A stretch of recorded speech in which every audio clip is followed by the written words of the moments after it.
Hello, Tea-Lit community. Happy Friday. Beautiful Friday here in Las Vegas. I hope you guys are all enjoying some beautiful weather wherever you are. Just getting set up here for today's virtual tea party. I am going to do the first of my structured content in these live streams. I've been promising to do it, and now finally going to do it, where I'll start out with some industry news, and then I'm going to do a feature on one tea. And today's tea, by request of Jeremy at Exalted Teas, is going to be 18 Ruby, or as some of you probably know more specifically and accurately as Ruby 18, which is the name of the cultivar. But our good buddy, or as some of you, Alfredo Lin, that produces this tea, likes to switch it up, and he's rebranded it as 18 Ruby. So I am just going to get lined up everywhere and make sure I can see all the comments, because we are multi-streaming on several different platforms now, so whichever platform you are choosing to enjoy this content, welcome. You are welcome to comment directly there. I am seeing the comments everywhere, so I won't miss out on you guys. So today's industry update will be brief, and it's relating to Indian tea industry update, which I know has been one of the main areas of industry updates that I have been providing over the past weeks, and that's just because a lot of tea comes from India, and India is experiencing some very traumatic response to COVID-19, which could be a good thing, meaning the government is having a much more aggressive approach to how everything is coming out.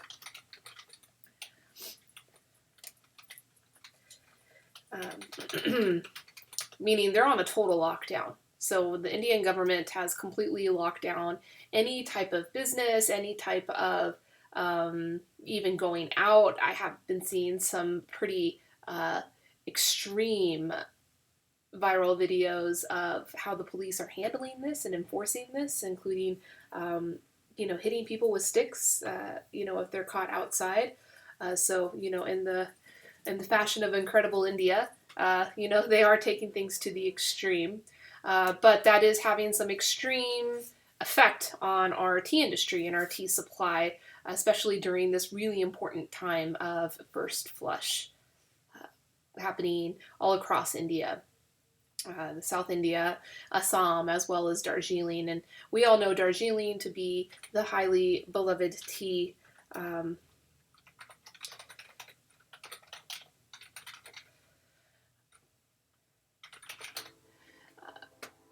is not being made right now. And so the update I have today is an article that I found called Open.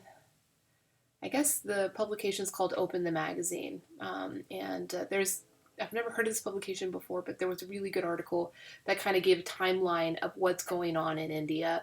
And so I just wanted to kind of save you guys the trouble of having to read through all this article and give you the key dates and updates from this article. So, and this is about Darjeeling tea specifically, although Darjeeling tea is a very small portion of the total amount of tea industry in India, but for a lot of tea lovers around the world, Indian tea is by far the most highly regarded and highly known tea.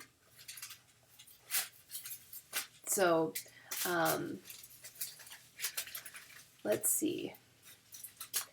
So during this period of first flush in Darjeeling alone, and I think some of these numbers could translate over into the other growing regions as well, they produce about 25% of the total year's output for that whole region.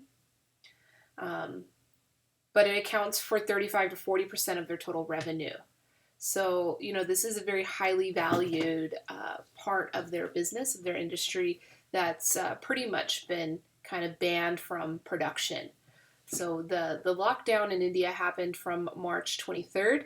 It was originally meant to be a 21-day lockdown, and that has been extended now to May 3rd. Oh, yeah, Bitcoin, is that what you got to say? He wanted to say hello to everybody. So, yeah, that lockdown has been extended to May 3rd, and who knows, how much longer it's to be extended. So, no one can harvest the tea. The estates can't, have their workers come in. And actually, a lot of workers on the tea estates in Darjeeling, as well as the large estates in other areas, including the small growers, have to bring workforce, the labor in from other places. So, if transportation is shut down and you're not allowed to be, out and about on the streets, it does pose a big challenge of keeping your garden going and producing. So there, have been some kind of openings. The government on March 28th allowed in South India, Nilgiri, to perform some tasks such as spraying and irrigation, just kind of upkeep, definitely not production, actually making tea. And then most recently, there has been, some openings, and this is to keep people employed and to keep those wages going. And that started from April 3rd.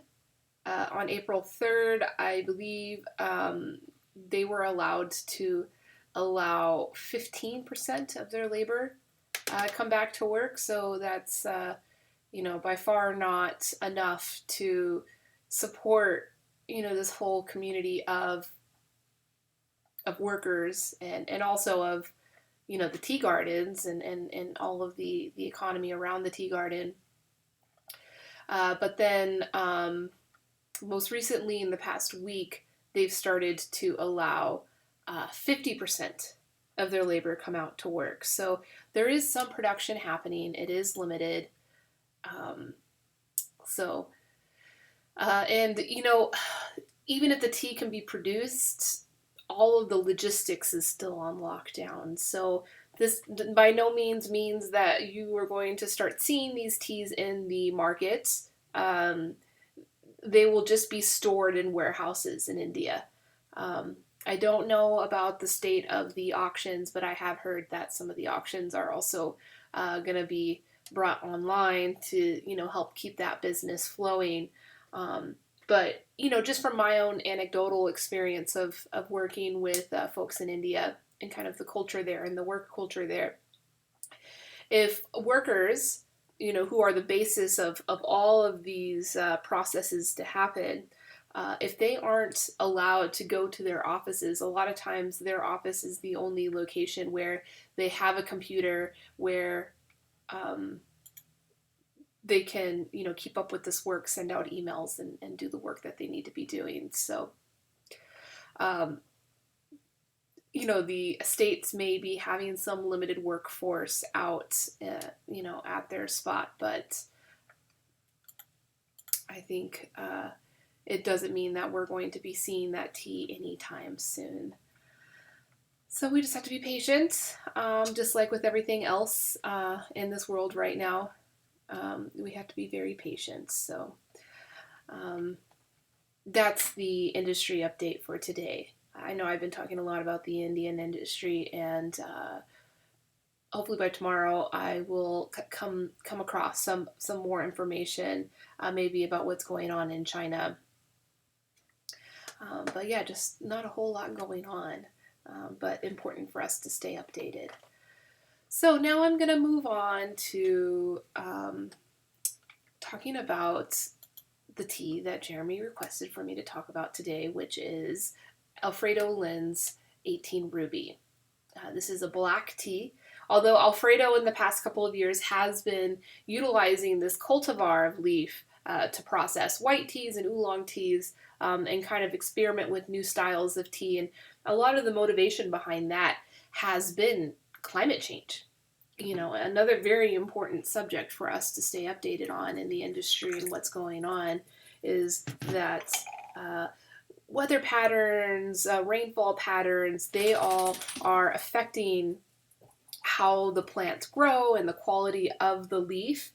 And, a great tea master is not just one that knows how to brew tea or not just one that knows about tea and what tea should taste like, but a great a great tea master will know how to best accentuate the terroir of their leaf. And if that terroir is changing, which climate change and soil change and all these things, a great tea master is going to know how to evolve their process in order to create a really exquisite tea.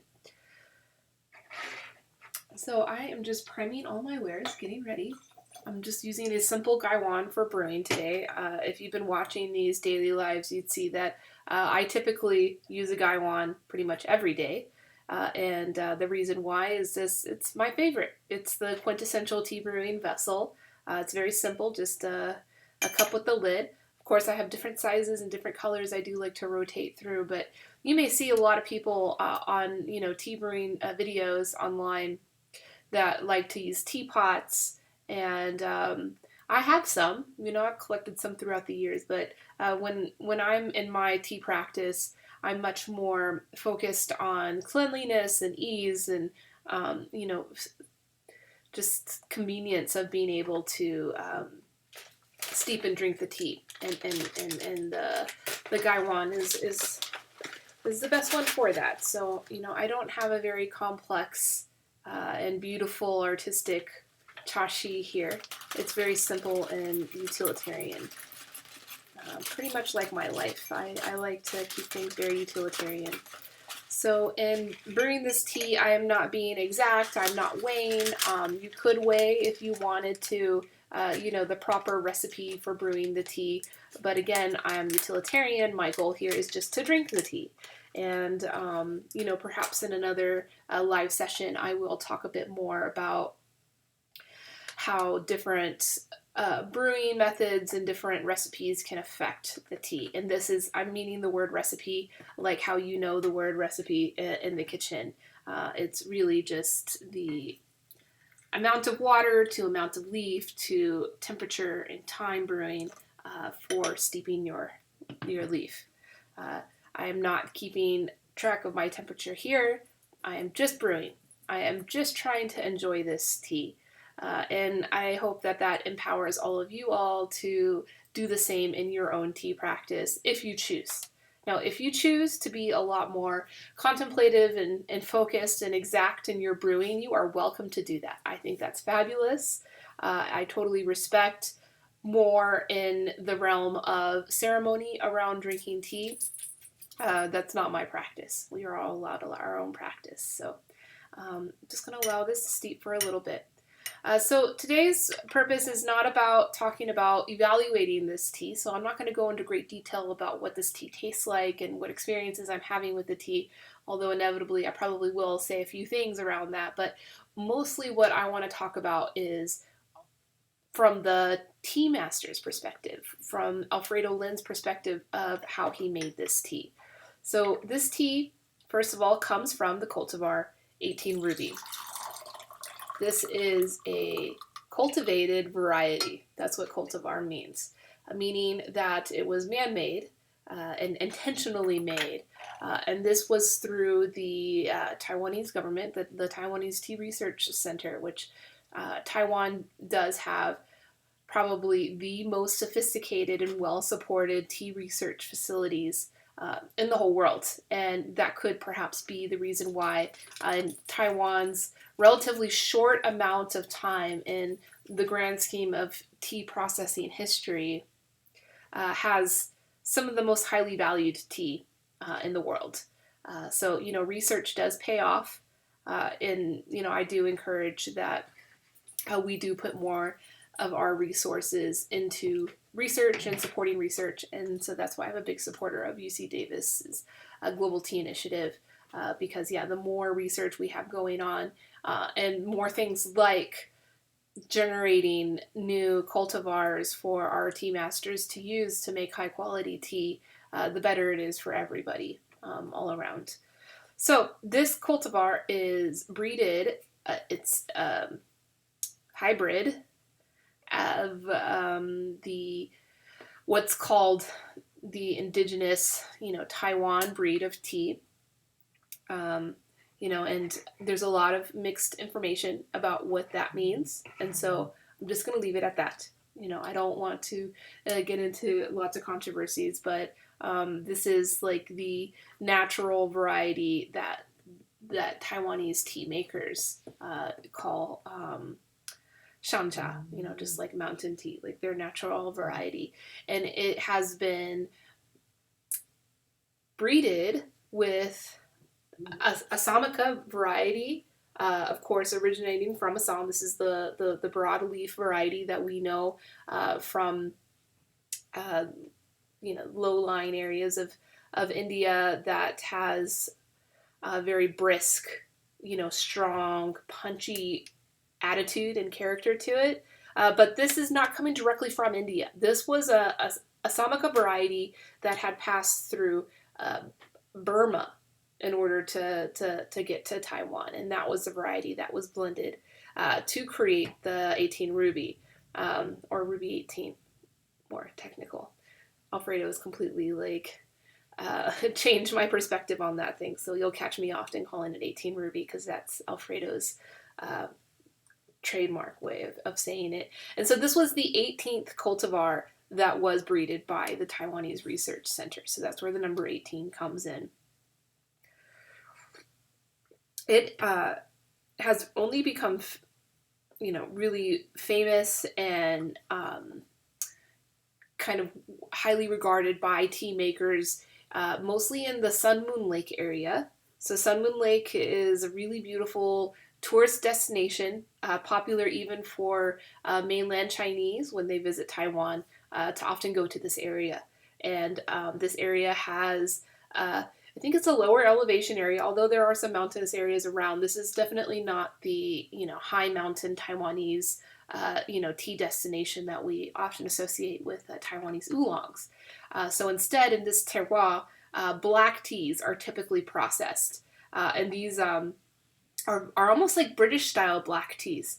Actually, I've been to a couple of tea museums and kind of tea heritage sites in that area, and they were almost like British tea houses. And I think, back in the day when tea was being developed in that area, kind of the British style of tea was, what was practiced there. And so the tea that was produced there tended to be, on that more brisk, malty side, and it wouldn't be hard to find, a British cup of tea with a scone if you visited that area.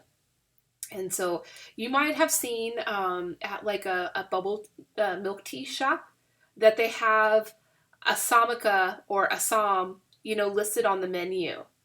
And when I first saw this years ago, I thought, well, that's cool. So they know about tea from India. They get the Assam tea from India and they make the milk tea from it. But actually, that that term is just the Assamica from Burma that they breeded into this cultivar that actually is like the breed in Taiwan that's grown. So they're in this area around Sun Moon Lake. There is other black teas that you can often find in the markets, in the stores there, in the cafes, and that variety, separate than Ruby 18, is Assam variety, and it's grown in Taiwan. It doesn't mean it's grown in Assam in India.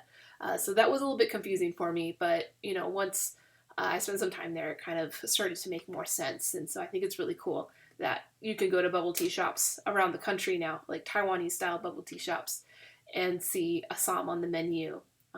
And who knows where it's grown? Taiwan does have a long-standing controversy about counterfeiting.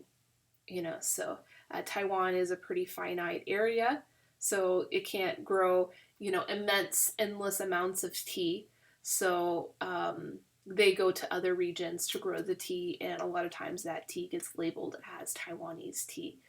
And I've come to heard that it's not necessarily done in. Hi Taka from Denmark. Thanks for tuning in again.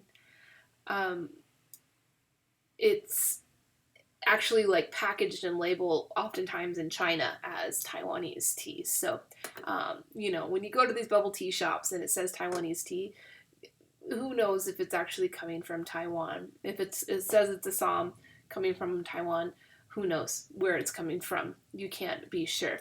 So that's why ultimately you should always just drink the tea that you value, find the things that you like about it, and just value that for what it is as of. So counterfeiting is also happening in Darjeeling, mostly through Nepal.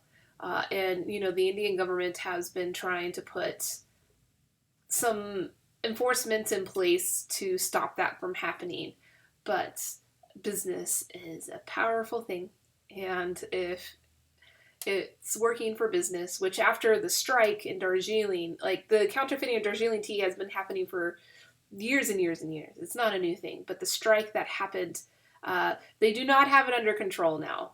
So, sorry. There are things in place. The Tea Board is trying to enforce things. There are officially laws in place, but somehow, if you do the math on how much Darjeeling tea is in the market versus how much can potentially fully be produced in that area, the math doesn't line up still. But the Tea Board has addressed the situation. Tea industry media has addressed the situation, and people know about it. So the fact that you know about it is a step in the right direction. But after the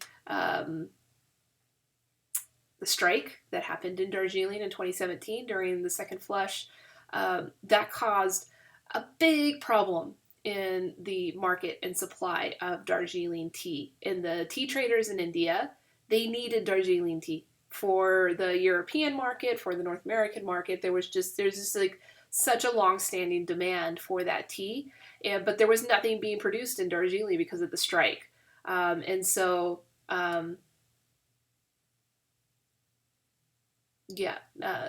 Local Nepalese tea is very good. I'm a big fan of Nepal. We do a lot of work in Nepal. But these tea traders ended up developing very strong relationships, supply chain relationships with producers in Nepal, like larger scale producers in Nepal, to satisfy that demand during second flush of 2017. And one of the biggest barriers of this problem of Nepalese tea being branded as Darjeeling tea is because of the logistics in Nepal. Like the tea itself is pretty cheap. People in Nepal, the tea producers in Nepal are in a very kind of desperate situation. So going there and negotiating very low price tea is very easy. But logistics is a nightmare. I mean, this place is 96% mountains, so it's very difficult and expensive to move tea, even 10 kilometers down the road. So, and then, when it comes to crossing the border from Nepal into India, that's a whole other nightmare. During the strike and the necessity of these tea brokers in India to get Nepalese tea as Darjeeling tea, those supply chain logistics got worked out. And so now they have not only those supply relationships, but now they have a pretty solid logistics line. Now there are some additional hurdles that they have to go over and involving the Tea Board and the regulations that they have now. But in a place with a very large black market, or whatever you want to call it, kind of black economy, it's very easy to get anything that you want done. You just have the right relationships with the right people and anything gets done, regardless of what kind of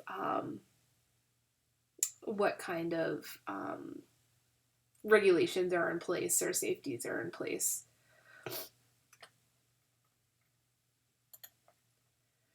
Wow, I want to hear more about that. So you say that the history of Darjeeling teas actually dates back to a Danish Jew in colonial Britain.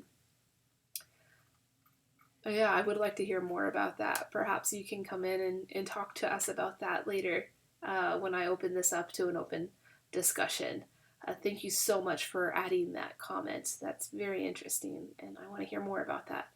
But I cannot get too distracted. I've been talking about this 18 Ruby by Alfredo Lin.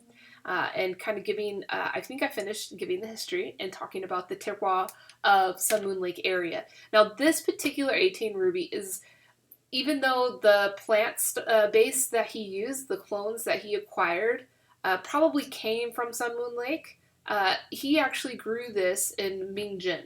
So Mingjin is in a couple hours drive away. It's actually a quite large, low-lying tea production area at the base of Jushan, and also more famously some of the high mountain areas you might know of Shanlinshi, another famous high valued. Thanks for saying hi. So Mingjin is actually kind of more of like a commercial, industrial tea growing place.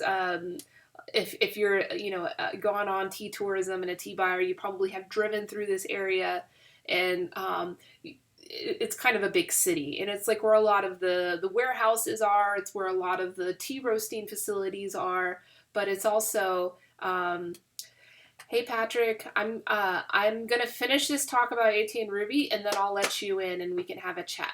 So I'm almost done with this. He's brought his 18 Ruby here. This place is usually like a very kind of commercial, big bulk production area.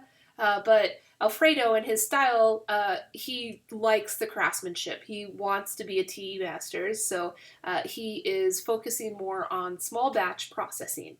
And his processing technique he learned through a tea master that he calls Master A1, who is, his claim to fame is actually being one of the first tea masters to popularize this variety of tea, the 18 Ruby, in Taiwan, in the Sun Moon Lake area. He is an older man now, pretty much retired from tea making, but he has had students under him, and Alfredo was one of his students. When Alfredo decided to become a tea grower and a tea master, he wanted to work with only the best. So he spent, I believe, 8 or 9 years studying with Master A1s.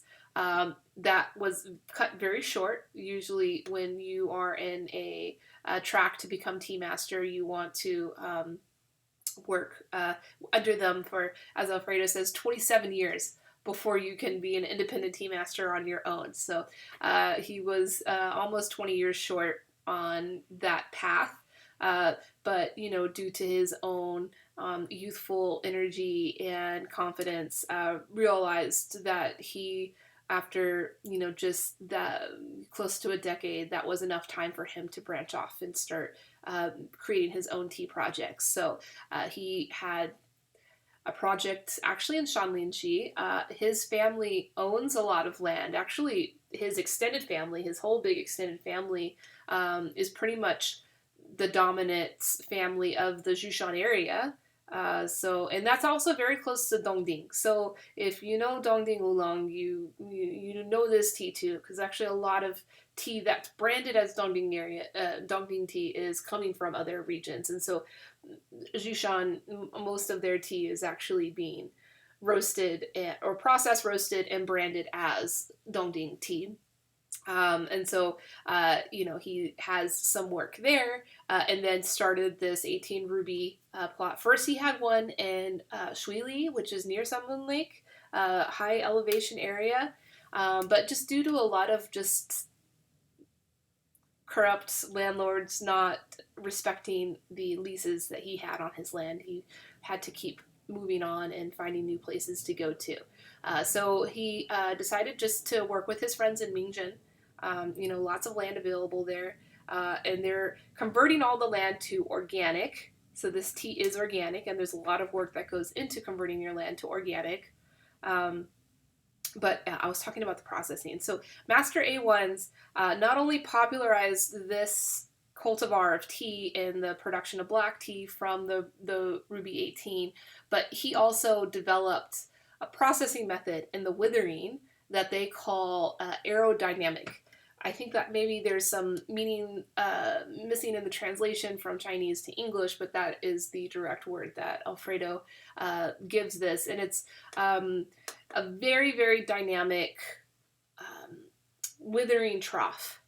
So withering troughs are something that you see in India oftentimes, where they, bring in all the tonnage of leaf, and the freshly harvested leaf is able to wither, in big, larger amounts. So in these withering troughs that they have, they don't put tonnage of leaf in there. It is still a very small batch, but there is a very high pressure amount of airflow here that accelerates that withering process. So this, and I've said this before in other live sessions, that withering is perhaps the most important processing step for a tea master. Of course, in oolong tea there is, a lot of skill in knowing when to do the kilgreen and how to do the kilgreen, but withering ultimately is the most important step across all categories of tea. If you don't wither the tea to the right point, it could have too much moisture and can, not be as good as it needs to be. So that is the most important thing about the processing of this. And Alfredo has gone on to create his own unique ways of withering batches of his harvested leaf for creating this black tea. Then after the withering, the tea is rolled. And so this is rolled using one of those kind of larger, rolling machines where the leaf is inside the kind of a vertical tunnel of sorts, and rolled on top of a table that has grooves in it. And the rolling itself is not actually happening on the grooves. It seems like it would be because there's those grooves and the leaf is going there, and you think all the rolling is happening directly on the grooves. No, the rolling is actually happening like on the sides of that vertical tunnel.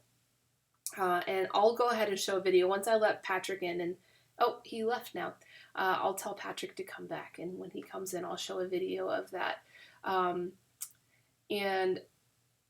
in that rolling process, the leaf is not broken, just the cell walls are opened up. And that is when the oxygen, the air, can expose itself to all of the enzymes inside the leaf that cause the oxidation to happen.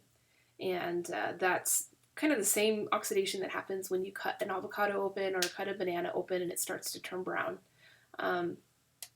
So, yeah, it is allowed to sit and, kind of in a heap of sorts to, let some heat be held inside of this stack of oxidizing leaf, and that heat accelerates the not fermentation, I'm sorry, that's what they call it in Chinese, but it's not a fermentation process because the fermentation process is biological, but it is an oxidation process, so a chemical process that is converting the amino acids and changing the flavor, changing the chemical makeup of the tea. And so, this is really why how you process a tea creates such a different color, such a different flavor, and such a different even, health benefit for each type of tea.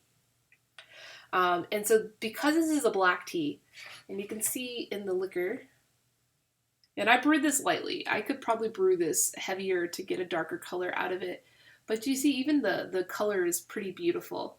And it almost has like a pink, even though it's a black tea, so it's like dark in color, it's been fully oxidized, it has a bit of a pink hue to it. And that pink hue is from the cultivar. And Alfredo always points that out when he's showing his bushes to me. He's very proud of it. That some of the shoots, the new shoots when they come out, are kind of pink in color. And so that's something, really unique and special about the Ruby 18. And perhaps why they call it Ruby.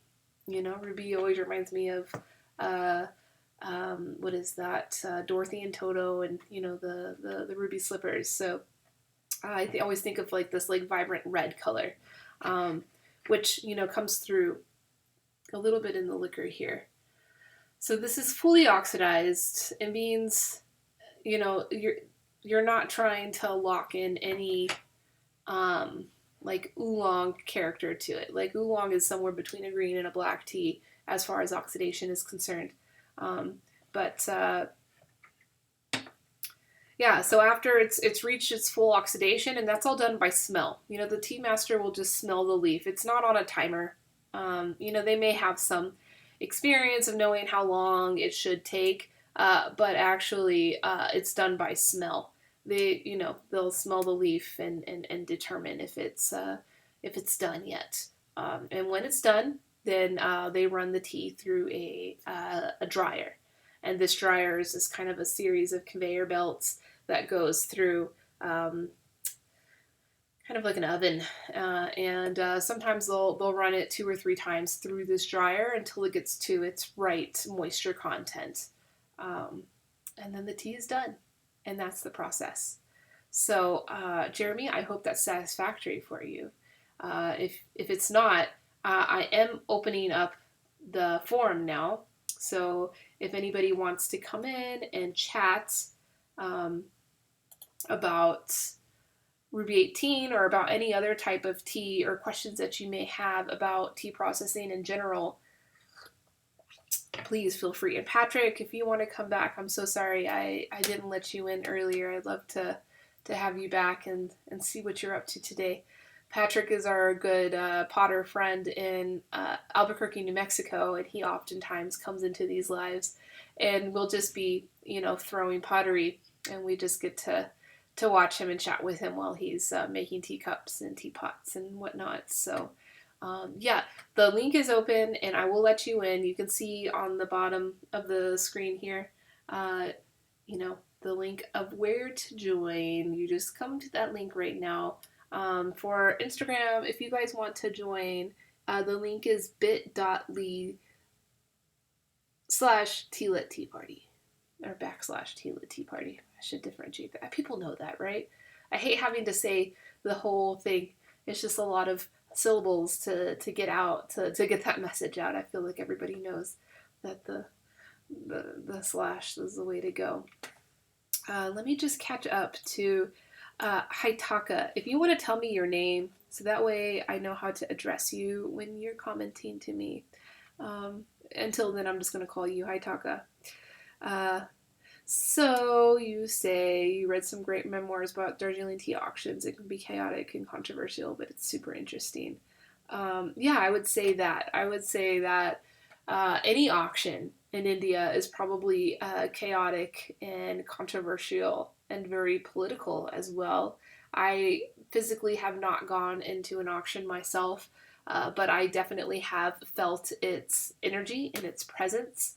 The first couple of times that I went to India and spent time with my mentors there,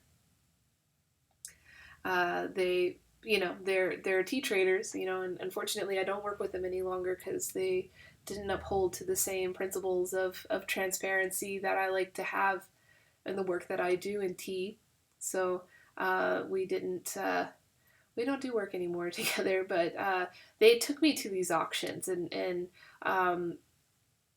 introduced me to the political system that's involved with these auctions. And it wasn't my jam. It felt very political. It felt very judgmental, and very aggressive. You know, I remember the first meeting we had, which I paid for. It was always strange how they always had me pay for the meeting, like the reception. I had to pay for hosting the reception, and I just did it because that's when I was like new in the game and didn't know what I was doing or where I was going or whatever, and so I was just doing what I could. And I remember all these guys, like, you know, I did my introduction and probably wasn't very different from the style of how I'm talking now. I was talking about developing quality and developing community and trying to find economic feasibility for these rural marginalized farmers, and all of them, how many kilos, no, not kilos, how many tons CTC are you going to buy? How much ton CTC are you going to buy? And it's almost as if they thought I came with these briefcases full of money ready to, buy container loads of tea. And I was like, no, no, no, no. I'm not here to buy CTC. I'm not here to work in that. That's not what the market that I've been developing is interested in. I'm far more interested in like very sweet, handmade, high quality teas. And that really went over their head. I think now that was, 7, 8 years ago. I think now the situation is very different than it was back then. I think I might have been one of the first or one of the first few of what's now become a long line of tea buyers, as they call them. Although I don't like to consider myself a tea buyer because, I'm just a transparent middleman. I'm not the buyer itself. The buyers are the market that I represent. But there has been a long stream of buyers that have gone to these places and demanded higher quality handmade teas. So I don't think that it's as much of a shock to them that someone would not be interested in CTC. But the point of that story was that it was a very aggressive environment and a very aggressive situation to go through. And so that's how the auctions are. And that's how they are now. Like, I've heard stories about what the Darjeeling and Indian tea industry was like back in the day when the British were still involved before independence. And there is a lot of kind of reminiscence on like these golden days, the golden days when the European planters were here. And that was because there was like this mutual pride and excitement to build a legacy. Oh, Joe wants to come in. Which, since independence is no more, or no, independence is now. Hi, Joe. Howdy. Good to see you. Good to see you as well. I'm almost as regular as you. I know, right? I hope you don't mind. That's okay. You're definitely more regular than Bitcoin. Everybody loves Bitcoin's presence, though. No doubt about that. Definitely. I feel bad because I didn't let Patrick in, and you could almost let him in and just let him do his thing. He wouldn't have said anything anyway. I know, but I would have been distracted, and I would have been wanting to greet him and say hi, and I was just almost done. And right. I've been talking to you actually about trying to structure this more, so I wanted to stay focused and committed on that. Yeah, I like it. I like how you're kind of doing that, but throwing some specific, tailored information in the beginning, and then boom. Now, if nothing else, we've got something to talk about. Yeah. Yeah, I like that, definitely. Have you ever tried Alfredo's 18 Ruby? Have I ever sent you a sample? I have not. Oh, you gotta try it. Anyway. It's nice. I'll have to request a sample when I order it. Yeah. Hi, Marie. Hey, Marie. Tell Patrick to come back in. I didn't mean to have the velvet curtain, hold him out, but yeah, come back. We love you, Patrick. Come back. It's awesome. Yeah. So yeah, I've got a lot of new things going on. I'm on Twitch, YouTube, as well as Oh no, here's Jeremy's back. All right, so now Jeremy's gonna give me his. I'm sure he's gonna give feedback. Me his feedback. Yeah. He's gonna come in and criticize everything you just said. Yeah, that's okay. I'm cool with that. Hi, Jeremy. I know what he's gonna do. He's gonna ask me a lot of more specific questions. I know. That's what's gonna happen. He's got an inquisitive mind. He does, that's for sure. And that's good. I mean, he was the one that instigated this in the first place. He said, "Hey, I want to know more about the suffering of the 18 Ruby." That's my whole thing. Suffering. Yeah. Yeah. I was a little behind, but I caught up on the feed, so I heard all that you said. Good. Great. So yeah, I don't know if I talked too much about suffering. I mean, the main thing about 18 Ruby that Alfredo has tried to make me know is about the withering, the aerodynamic withering. Yeah. So it's like it's a little bit of heat, I think, too. It's not just air, but it's a little bit hot air and high pressure of withering the leaf. So there's some torturing in that. The rolling of the leaf, which I said I'd show a video of that. So let me do that now. Yeah, I didn't see that. I didn't show it, so I'll show the. Oh, okay. So I didn't know how much I missed. No. Yeah, I didn't do any screen sharing or anything. I probably should have had all of that media, kind of lined up and ready to go, but it's okay. Trial and error. It's all good. Let's see.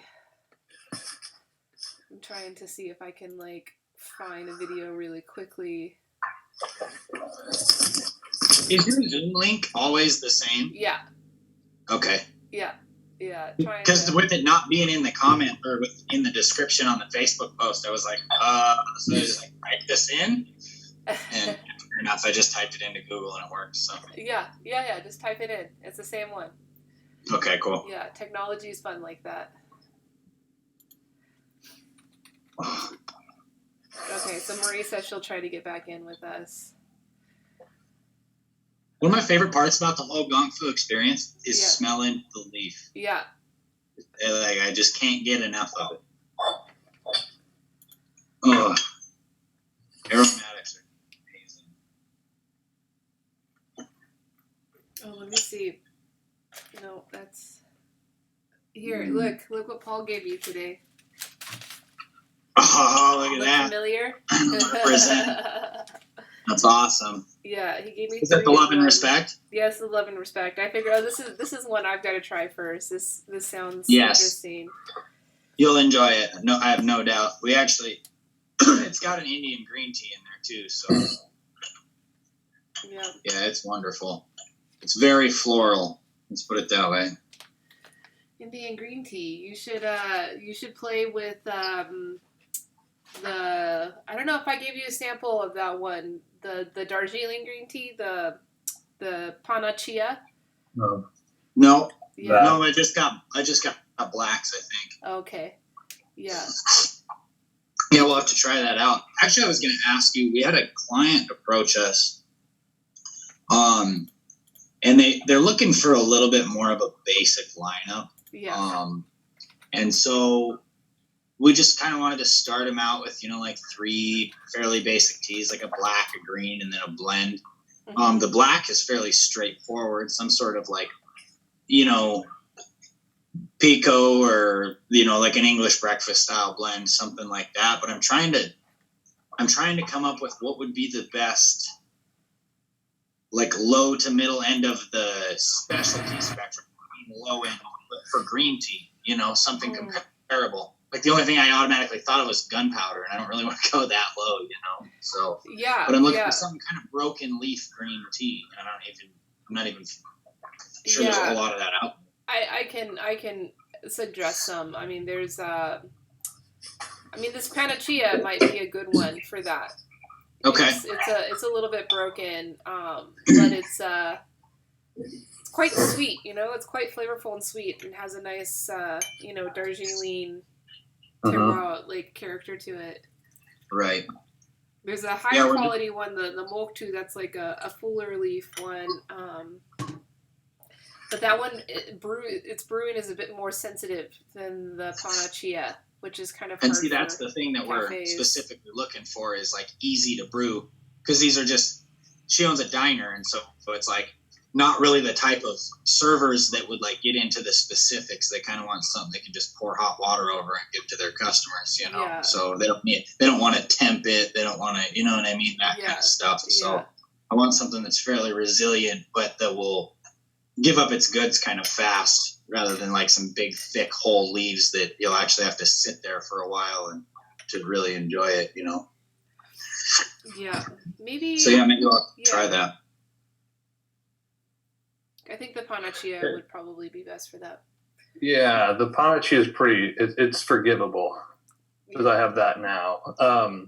And it is. I mean, it's forgivable in that you can do short brews and it's sweet, and you do it a little bit longer, and you have a really nice astringency to it.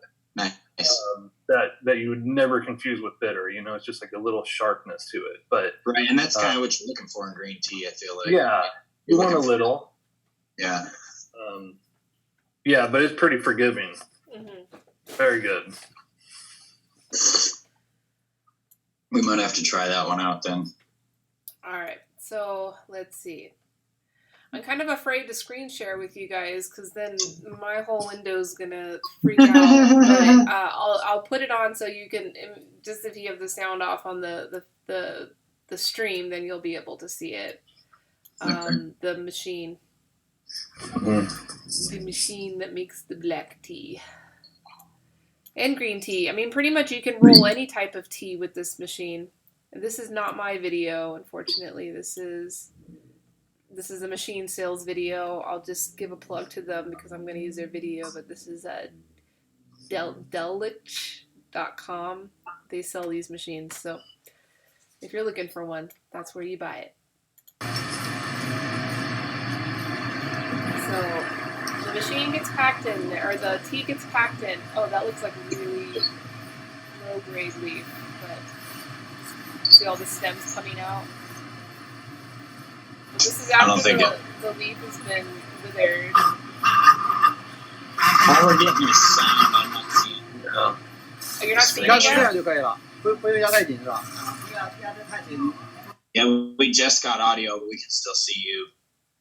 On the Zoom, you'll see me, but on the Facebook, you'll see it. Oh, okay. Yeah, I that's gotcha. what I'm saying.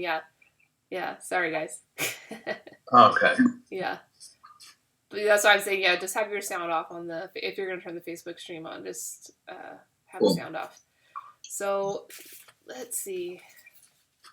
Get action. So there's this on top, this kind of like pressure point on top.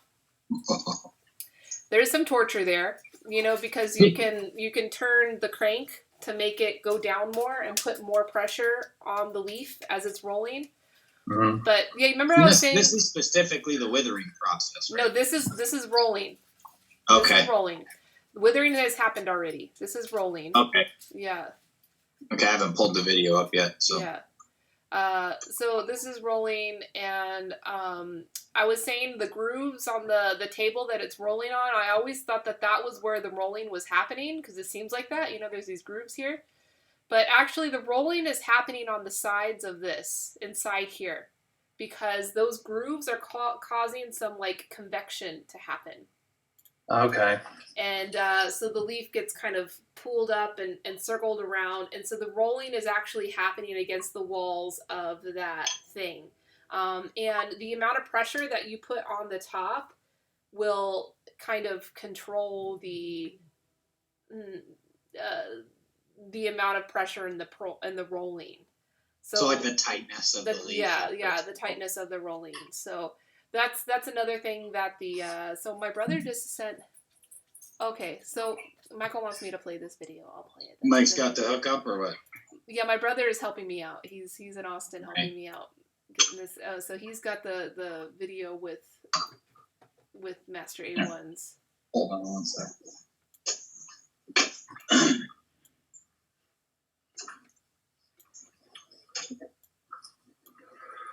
Oh, here we go. Oh, perfect. So this is the actual rolling. I should have downloaded this video and just had it.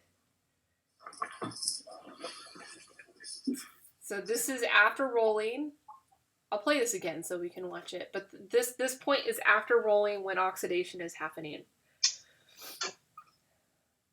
Yeah, I'm going to start this video over again so we can see exactly how much of a character. Hello, T-Lad.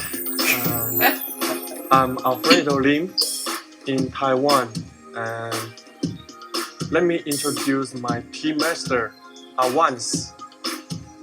We are now in Salmon Lake in Taiwan, at first we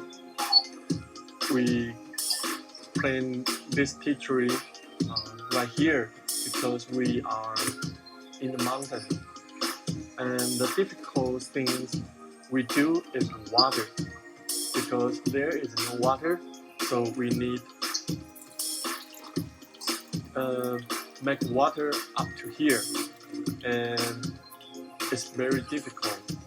And this tea tree is only 1 year old, so you can see the tea plant is so healthy and so beautiful. We want to call this world number 18 is our product in Taiwan. So yeah, that's in the this rolling world, machine for this the number 18 particular. is the best. You can even throw the And leaf in from the table, we want and then after it's rolled, this is after tea it's been lovers oxidizing, so you come see the to color Taiwan has changed. and It's kind of turning brown. drink a cup of number 18 ruby. Then you will know the Taiwan black tea in Sunny Lake, Yuanxiang black tea is the best. Excellent. Thank you. Okay, so yeah, that was it. So Marie was asking that machine if it's used in other steps for tea. So like that machine is pretty universal. Like that rolling machine, you can use it for rolling for oxidation. So like in the case of the black tea of this 18 ruby, they're using that machine to oxidize the leaf. Or to break all the cell walls down so that oxidation can happen more efficiently. But then it can also be used for shaping. So like in green tea, after you do the kill green step, like you wither it and then you either steam it or pan fire it or blanch it to kill the green, then you would put it through one of those machines to shape the leaf, into that wiry shape that you want. So that machine, it will not compress the leaf into like a ball. So like Taiwanese oolongs, they're shaped into that tight ball. You need a bit more force than just that machine to do that. And so there's a couple of different ways of how you would get it shaped into that type ball. But even with a large use of that machine, you're only going to get like that wiry shape from it. So yeah, you were asking me about the shaping, and that the shaping or that machine does both the cell wall breaking down to accelerate the oxidation, but also does the shaping to create the wiry shape.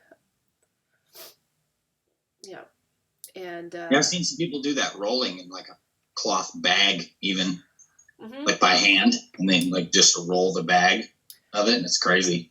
Yeah. So, yep, that's the OG. That's like Right. That's the way they used to do it. Yeah. And but even that, you won't get the tight ball that way. Right. But you can get the tight ball doing that, but using your knee. So, oh, okay. Yeah. So that's how they used to do it traditionally, but that takes a lot of work. That's Oh yeah, tons of work, and yeah. it's small batches at a time. So. Yeah. Very, very small batch. So yeah, the most of the balled oolongs are now being shaped by a series of hydraulic pressing. So like they'll put all the tea into like a cloth bag, and then that goes into like a hydraulic machine that all the walls come in, and then like so a bag that was this big will turn like that big, and then they'll do that like.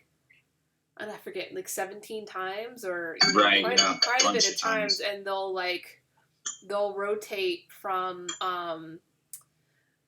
compressing it to throwing it into like a tumbler, and like it gets all opened up again and tumbled around, and then they'll put it back in that cloth bag and compress it again, and then throw it in the tumbler again. There's another machine that will take those cloth bags of tea and kind of it's like 2 plates, and it'll roll between those 2 plates. So, yeah. So, Maria, I hope that answers your question about how how to make. Oh, Maria's asking all kinds of talk. She's like, "What's the machine and puer processing?" Well, okay. Depends on what kind of puer. Like that's a pretty broad question, but actually, like the shang puer, which is mostly what we deal in, is there's actually not really any machine. Like they'll use that rolling machine for shaping, but they'll just use like a wok for the kill green. Like really old school style, like huge woks that are fired. Like I've seen like multiple woks, and then there's like a chimney behind it, and they're firing the woks from with actual wood burning fire, and then either sun drying it. Like because those producers are like rewarded with high prices, or good, not high prices, fair good prices, so they can do things in small batches and do things slowly, and sun drying is one of those like very slow processes, which yields a good that's product. That's how a lot of our puer and black teas are done specifically. Is there isn't a whole lot of machine processing. It's a little bit of rolling, but for the most part, it's all just done by hand as much as possible. Yeah. Yeah. So Jeremy, does that help answer some of your questions? Yeah, there's always more to ask. But my whole thing, one thing I was most interested in is basically when does oxidation begin and the method that you use to stop it. Mm-hmm.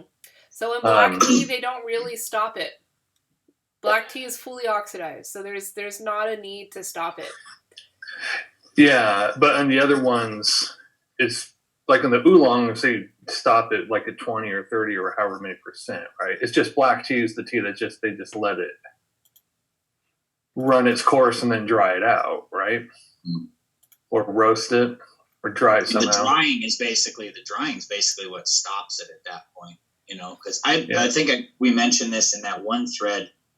I kind of look at, because they, like Elise had said the other day, the Chinese basically translate oxidation as fermentation, and that really messed me up at first. But then I kind of realized it's just one big spectrum.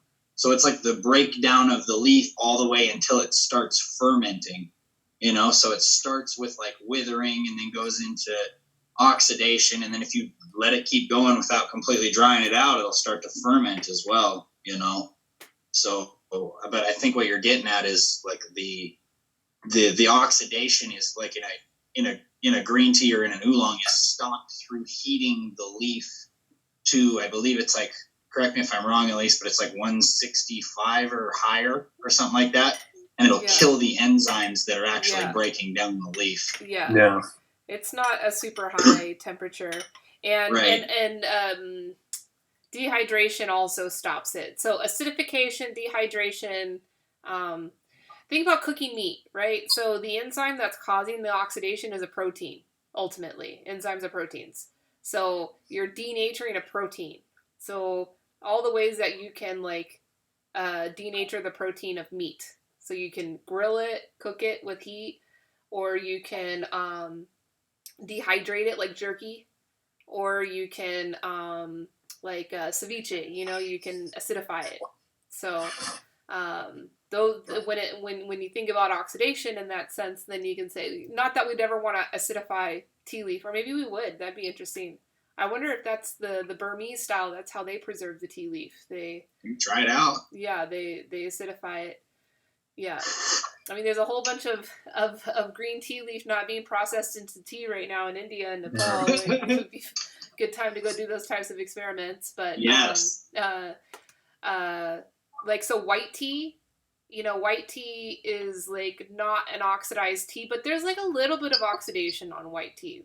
That's why it's not fully green. Like green tea is intentionally like kill green immediately. Like, the withering is a very short process, and you just kill the green as quickly as you can to lock in that green color. But white tea is not green. Like it's a little bit starting to go into the white or the browning, but good white tea processing, you want to dry it as quickly as possible, because that dehydration, like lowering the moisture content, will denature the enzyme as well and stop oxidation from happening. Mm-hmm. It's just like with the black tea, when it was put through that roller, it's just sort of a rather extreme way to speed track the oxidation. Yeah, because right? you want it to fully oxidize. You want it to do that. Yeah, because basically I always thought it's kind of brutal, because it's like you're trying to turn the leaf inside out. Yeah. It's like you're trying to get the nectar and the juice in the leaf basically to cover the leaf. Yeah. Right. Yeah, you extract it and then like get it like essentially coat the surface of the leaf with its juices, So you're being turned inside out. There's nothing pleasant about that. Black tea has to go through a brutal process. Yeah. Very much, yeah. I mean, it's like, so like effective black tea processing, you want to think about it in the terms of, torture or whatever, suffering. It'd be like, your goal is to like completely and evenly bruise someone's body without cutting their skin. Yeah. Yeah. That's pretty harsh. Just through that method, that rolling method? Yeah, that's the rolling. So like, if you do bad rolling, so like novice, like if you guys ever travel with me, like we'll definitely roll some tea by hand, just on a small table, just to do it. It's a good practice just to do it. Absolutely. A lot of times when you're novice and don't know what you're doing, it's so easy to like break the leaf. Just like if you're beating somebody up, like if you're just going at it and not caring, you're gonna break their skin, and you don't want their skin to break. You don't want any blood. You just want them to bruise everywhere. You just want to tenderize the leaf. I can't believe you're making me say this, Jeremy, but yeah, I said it. It's a tenderization process. It's really cool because, like, with one of those tight rolled oolongs, once you brew it and all the leaves have opened up all the way, like a lot of times we'll simmer the leaves on the stove after we've gone through the 10, 12 gong fu steepings, and then we'll simmer the leaves on the stove, and they'll like kind of all just flatten out, and you can pull one of those leaves out of there and do whatever you want with it. There's no breaking because it's already been so tenderized. I mean, it'll roll right back up into the shape that it was. It's crazy. Mm-hmm. So you're just making that leaf as supple as possible without actually cracking it. See, this is actually a really easy way. Because like all the life lessons you can learn from brewing a cup of tea, and one really important one is to learn vulnerability. And the easiest way to teach that is to say, watch the tea leaf, because the moment it's completely unfurled, you can see the bruises, and you can see the wrinkles, and you can see the tears in a way that tea leaf kind of shared itself with you. It exposed itself. It made itself vulnerable because it showed its entire life experience to you. Absolutely. That's kind of the nature of plants in general. Plants just, they very much do that. They're the embodiment of vulnerability. They just share themselves quite freely with the world. Mm-hmm. Mm-hmm. So, like when you have an oolong like a Forever Spring, the bruising is from tumbling, isn't it? It's just it needs to be bruised, but not to an extreme. Yeah. But what's the method that they use? Same one. Or what's the common method to stop the kill green? So heat. So pan firing. So Taiwanese oolongs, they'll use like a tumbler. The same tumbler I was saying that they would use in the shaping process, where it goes in between that hydraulic and into that tumbler where it's basically like a huge drying machine, like clothes drying tumbler type thing. But for Kilgreen, it has heated walls. There's like a heat transfer on the walls of the tumbler. So it's basically like just a tumbling frying pan, basically. And you put it in, it's really hot. You put your hand in there, it's really hot. And so it'll just tumble in there and kill green all the leaf, and then they dump it out. And then they can do the shaping. Yes, do the shaping is after, because the panacea is twisted. Mm-hmm. Is that just so it's after it's after the kill green is just shaped. Yep. In that way. So it's just Panacea, they use that rolling machine for shaping. Yeah. Mm-hmm. But the leaf quality is not so high, and I think they do it in larger batches, so there is more breakage in the leaf. So that's why. But I think all that breakage happens after kill green. And it's just there's so many different methods. Well, there's there's like the kill green method, because is that the one that's steamed? Yeah. So they use the steaming. So the Moktu and the Panacea, they both use the steaming for their kill green, and the Moktu is actually the stainless steel steaming tower that they use for the dumplings. So you've ever heard of momo? Momo is like Nepalese dumplings, like steamed dumplings. They're like Chinese dumplings. Okay. A very common street food in Nepal, and even in India. If you go to India, momo are very popular street food. And they have like these stainless steel towers. You know, like in dim sum, Chinese dim sum, they have like the bamboo towers where there's like bamboo tray of dim sum pieces inside. And they're steaming the buns or steaming the dumplings or whatever. But in Nepal, they use like a stainless steel one. So they just kind of rigged, it's like a kitchen one, but it's stainless steel, and they use it just for the tea. And that's how they kill green the tea. They use the Moktu, which is like the momo maker. Yeah, so they do steaming. But China, Taiwan mostly do pan firing. So they'll either use the big wok, or they'll use that tumbler that has like a heat exchange on the walls of the tumbler. But the Japanese mostly use steaming. And then, like steaming is like kind of an easier way of doing it. So like a lot of the new tea growers that we work with in India that are kind of jerry-rigging up their factory as they go and experimenting on batches, steaming is like a lot easier for them to do than to like rig up the big wok. Although Tenier, they use a wok. He created a really cool Tenier in South India. The guy that was on the virtual tea fest, they use a wok for their kill green.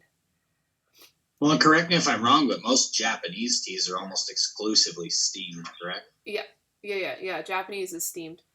Although the temomi, like the old school traditional sencha production, that's all pan fire. They use a pan fire. Okay.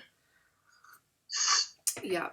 So Marie asks, okay, first of all, she asks, are white teas always sun-dried? No, they're not always sun-dried. Actually, usually not sun-dried. So, hey, Paul. Yeah, most tea is not sun-dried. I was saying earlier, sun-drying is like a luxury process. So, really only like small batch, high value teas are sun-dried. And sun-drying for white tea can be difficult because you kind of have to you can't have it out in the sun the whole time because it's really delicate because the leaf hasn't been processed or hasn't been, conditioned or anything. So the highest quality white tea that we have is the Hawaii Spring White, and that one he does not sun dry because the sun there where he is would just burn the leaves. So he uses like an oven at it's at 110 degrees or 115 degrees. It's really low temp. But he gets it in that oven within 5 minutes of harvesting each leaf. So there's not a whole lot of waiting time.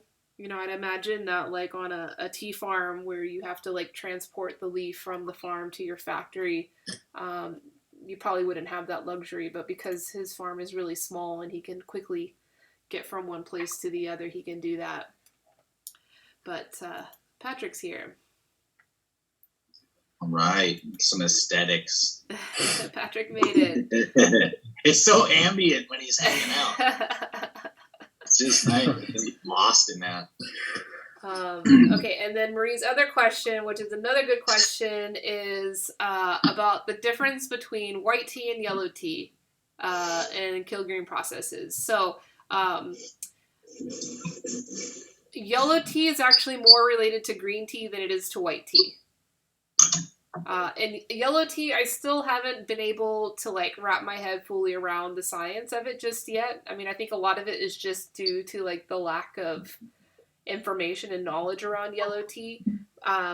The only thing that I've heard about yellow tea from the yellow tea producers that we work with, and they of course are not going to know how to describe the science, they just say what they do, is that they process it in the same way that they would green tea, but like immediately after the kill green step, they'll like heap it, and just like how oxidation happens for black tea, you like heap and create the heat and accelerating the oxidation. It it turns into that yellow, it changes its character. But it's not oxidation because the enzyme has been denatured from the kill green step. It's some other reaction that's happening.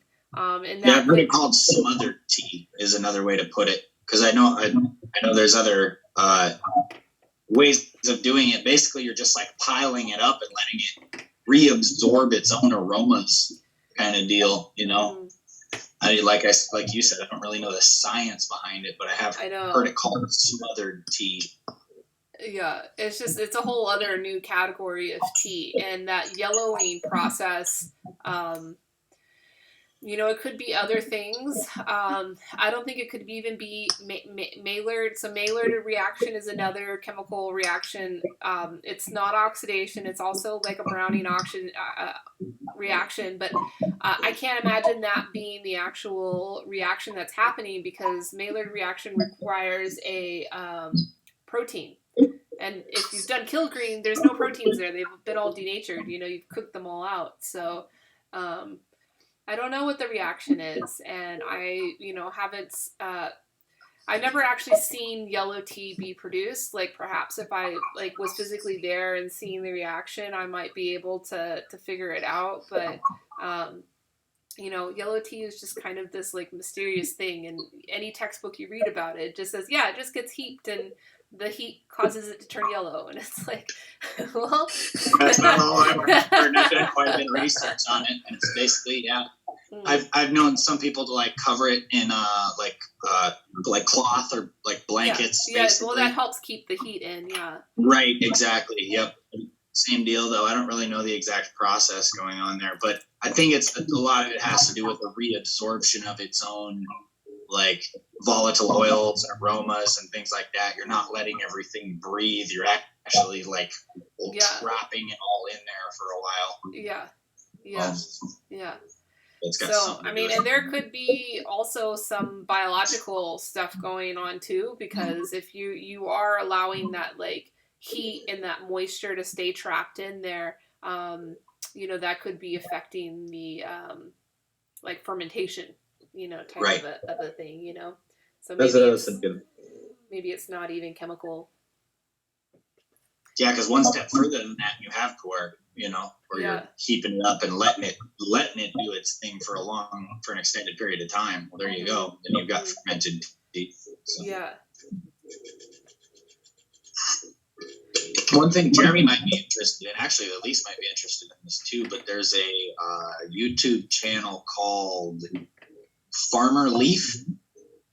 And he's a guy in China that makes puer, and he goes through a lot of his processing techniques, and he's got pretty good English, so he's pretty decent at explaining what he's doing. But you get to see, the whole big shotching process and everything like that. That was his channel. He's fairly active too, so he's got a lot of material on there. But it's nice to have those visuals while he's explaining it. Yeah, that's cool. Yeah. Like you said the other day, they do a lot of that, a lot of the shotching at night. And that's what he basically just set up his camera and go out there and fire the tea, you know what I mean? And just sit there and talk about tea the whole time while he's doing it. It's great. It's super informative. Yeah. I should go check out his videos. I never checked out his videos. He's reached out to us about selling on Tealet, and I've sampled his teas before and been wanting to visit him while Where is he? in Yunnan. Yeah. Oh, okay. He seems very authentic. I like the vibes that I get. So I can't say anything specifically. You know, I don't know the dude, but I do appreciate his content and his He's authenticity. like French, right? What's that? He's like French, right? Or yeah, he's got some sort of weird accent. So I don't know exactly. I would not be surprised if that was the case. Yeah. Have you ever tried their tea? No, I have not. And now that you mention it, that might actually spur me to get in contact with them. Actually, recently, this is a funny story. So I don't sell their tea, and there's a reason why. So if that helps you, okay, I got you. Fair enough. This is the same deal here. Like it's nice to confer with your tea friends. Yeah, of course. Before jumping into something, but I actually just got in touch with Cindy from Wu Yishan. Okay. Yeah. So she was very excited to hear from me. But I haven't tried her tea yet. But you have at least a halfway decent producer when they're like, don't buy anything. I want you to sample everything first. Yeah. You know, that's a good sign. We sell their tea. You should get Cindy's tea through us. So, I actually have an agreement with Cindy and her family that they're supposed to do all their wholesale business through Tea-Let. So. And see, that's what I want to hear because I would rather just, you know what I mean? Yeah, I can sample everything for you. Yeah. Yeah, and I would love to try it. Mm-hmm. I would love to go out there with you, but you know what I mean? Yeah. You had them on the race at one point, didn't you? Yeah. We visit them every time. Yeah, as awesome. well as go visit them in Chaozhou, and because her husband's from Chaozhou. Okay. So you kind of get a 2-for-1 deal hanging out with them. Getting to spend some time in Wuishan with her family, and then in Chaozhou with his family. Yeah, if there's one place I could go to learn about tea, or I would choose to go to learn about tea, it would definitely be like Wu Yishan or something like that. So yeah, it's a great place to learn about tea. That would be very interesting. But I was specifically going to ask you because I was sure you had her on the race at one point. Yeah. If you carried any of her teas. So yeah, we definitely do. Yeah, she promised me that she would only do business through Tea-Let, but obviously she doesn't. So. Well, they're probably hurting right now. So. It's kind of a sore point in our relationship, which is hard, because it's like how to trust. Okay. I told her, I said, I never want to put you guys in an exclusive agreement. And, right. I encourage her to do network building and content, because she's out there all the time, so she can produce that content and get it out there. Yeah, she doesn't respect our agreements 100%, but I do still carry her tea, and I can sample. I have lots of samples from her, so awesome. Yeah, anything. Well, for me, I'm not big enough to carry a contract with her anyway. You know what I mean? I'd order a little bit here and a little bit there, that kind of thing. So I'd rather just order it from you. You know what I mean? Yeah. That way you can order tonnage or whatever, Yeah. And then I'm not. They're not like, oh, you want 3 kilos? Like, okay, like. No, they don't. So they're like. She had like a cousin that set up that Wu Origin, which is like a retail. Right. So they are retrofitted to ship out small quantities. Right. So that's why they would have no problem sending you just small quantities or whatever. They charge you the shipping, which would be high. Right. Well, and that's a big problem for us. Like, I haven't done the figures for this last year, but I'm pretty sure we spent like 40% of all of our expenses on shipping. You know what I mean? It's just it's crazy what you end up spending on shipping, especially when you're only ordering 5-10 kilos of something at a time. Yeah. I mean, it's just massive. It's like it's way more worth your time to order larger amounts, but we just don't have the capital and don't have the capacity or something like that. I don't have a warehouse. I have one room, so. So that's always what I fall back on when someone, which happens actually quite often. People will say, "Oh, well, I don't want to work with Tea-Let because I need to do my own business." Right. And I say, "Okay, that's fine. That's cool. I'll respect that." And I'm like, "But do you like have that same conversation with FedEx? Because like you know, you want to cut me out and you don't think that, you know, you want to like give any money to T-Let. It's like, well, why don't you have the same conversations with FedEx? But of course they don't, you know, because that's that ego, you know, that's there. Right. So. Yeah, absolutely. This is a community thing for me. So I think everybody should get a slice of the pie. That's how I run my business in general. You know, I'm not trying to cut anybody out. I love the cooperation. That's half the fun for me, you know? So. Yeah, definitely. But it's cool. I heard you talking about it yesterday in the tea or in the live party you were doing yesterday about just how, like, you know, there comes a point where you'll get cut out and it's hard. Like in your spot, you're like, I'm going to build these connections, da-da-da-da-da. And then they're just like, okay, get you out of the picture now, you know? And you're like, what? Yeah. Yeah. So. Yeah. It's tough, but surprisingly, you know, you would think after I've been doing this for 8 years that there would have been, you know, more of an issue. But it's not. You know, I can count, you know, on my 2 hands all the people that have done something, you know, in that spirit, and majority of them have gone out of business. So, you know, and so I think that says a lot too about the difficulties of doing your own direct importing. Is like, it's like a full-time job managing all of that. And it distracts you from doing like the groundwork of building community and just like serving those cups of teas to people. That's what sells it, you know? Right. So yeah, I don't let it bother me too much. I mean, it's a little bit of a sore point, you know, not so much with the buyers. Like, I understand that part and I respect that part. It's more with like the producers. It's like, hey, I've done all of this free promotion for you guys. Like, I've had this conversation with Cindy several times, and it's like, you know, we're good. But I hate to throw her under the bus. No, it's okay. Yeah, it's a constant thing with her. Because they just don't understand, you know? I'm like, I've done all this free promotion for you guys, and I'm glad to see you guys doing your own stuff. And as far as retail, like, you guys can do it. If there are consumers that, like, it's so valuable to them that they receive their tea from China, from the farmer, like, so be it. Like, let them do that. But it's like, I'm, like, going to the World Tea Expo. I'm putting your name out there for all these business buyers to see, and, like, being completely vulnerable in that sense, like, you know, these are all the list of buyers that you sold to directly that, like, I introduced you to. Yeah. You know, like, how do you want to... So some of the other farmers, you know, they don't want... They want to respect somebody's wanting to buy direct.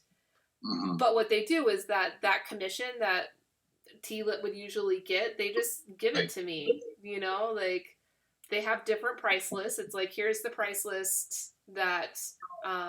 or I tell them, hey, here's the price that T-Lit's selling it at. Like, that should be your wholesale price. If someone comes directly to you, just sell them at that price.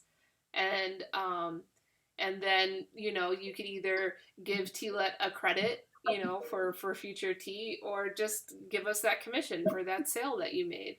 And most of them respect that, and so that's cool. That's honorable. It's the honorable way to go about it. Yeah, that's honorable. You know, and everybody's happy in that situation. But then I, like, you know, the little guy gets that direct access, but there's still that cut there for the person who actually did all the work of putting those two pieces together. So, that's invaluable. So for me, it's really just about making connections, because I want to go to China and learn how to make tea. So, you know, like, however that has to happen, I don't even care. I don't care how much I gotta, you know what I mean? I don't care what I go through. So I mean, I want to do it properly, though. The thing about going to places like Wishan or Xiaozhou, which is like where you'd go connect with Cindy, is that the tea is so highly valued there that, like, they would never let you touch it. You know what I mean?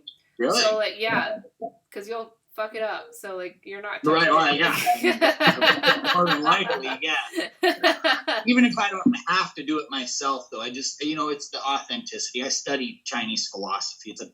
Just Chinese culture is a big, big, big part of my life. So I want to go get some exposure to that. And I feel like tea is probably the most justifiable way of me actually going to China. Yeah, no, you should definitely So go, but I think you should try to go to maybe some non-famous regions where they will let you actually touch some tea.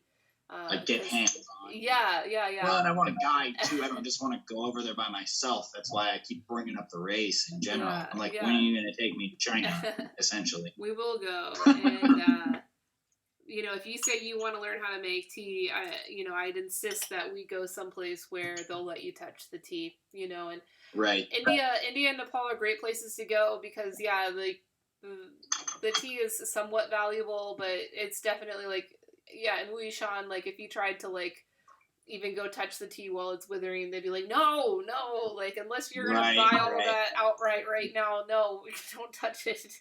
Yeah. You know, and like they'll walk you through the process and let you watch everything, but you're definitely not touching anything. And I think that there's a huge difference in your ability to learn about tea when you can actually touch it and be a part of the processing itself. Mm-hmm. Yeah, that experience is invaluable. Paul says, "Go to Taiwan, touch the tea." I don't know. Alfredo's getting a bit finicky about his tea now. But you know, I'm sure that there's tea that we can play with there. It's like I think I'd rather go to Taiwan just to meet Alfredo. Oh yeah, and eat with him. Yeah, that's an experience in itself. Tell me about it. I actually wanted to call him while I was doing this and see if he, you know, it's early, but maybe he's awake. Let me message him and see if he's awake. It'd be fun to get him on here. Be like, hey, we're all on the internet talking about you, man. What are you doing? Oh man! At first, I thought Sam was trolling us because he commented, "I love pie." I was like, "Who's this troll? Who's that?" Were we talking about pie earlier? I said that everybody should get a slice of the pie. Ah, there we go. Yep. Okay, I get it. That's not trolling. I'll give Sam a slice of the pie too. He gets a slice too. Everybody in the room. We even get Patrick some pie, man. Come on. I'll take the tin that you made the pie in. Oh yeah. How about you make me a pie pan? How about that? I'll make the pie in your pottery. How about that? Now you're talking. Oh, that's high end. It's all about that collaboration. Yeah. It really is. I mean, you don't want it to go through too many hands, you know. Yeah. But there's definitely enough room for everybody to kind of get a piece. Especially like I think you said yesterday, you're not in the tea business to make. Nobody's really making money. You know what I mean? It's not a get rich quick scheme. Mm-mm. It's just not. And so, in essence, it shouldn't be about the money or the volume or the, you know, the fame or whatever. It's like you should be in it for tea. And if you're not, well, then go do something else. You know. Mm-hmm.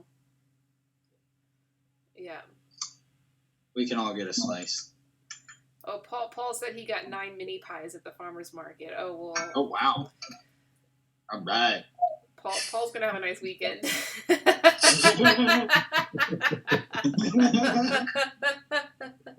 He's gonna jump back on us. He's gonna be like 20 pounds heavier. Just like, you gained some weight, Paul. Get some pies. Have you ever worked with the Import Bank? The Import-Export Bank? Yeah. No, I don't know what that is. Can you enlighten us? Well, I'm working with the SBA to try to get some export. I'm trying to, do the whole beginning process of being an exporter, primarily to Asia with the teawares. Yeah. And I'm working with the SBA on getting, an actual in that. Not made in China is going to China? Is that what you're trying to say? I think we lost him. Oh, no. He froze. Oh, that's interesting. I'll have to Google that right when he's getting into the goods. Yeah. Patrick, you're not allowed to talk. Yeah. You're supposed to just sit here and make pottery. Oh, just play it. Oh, that's funny. I see. The Export-Import Bank.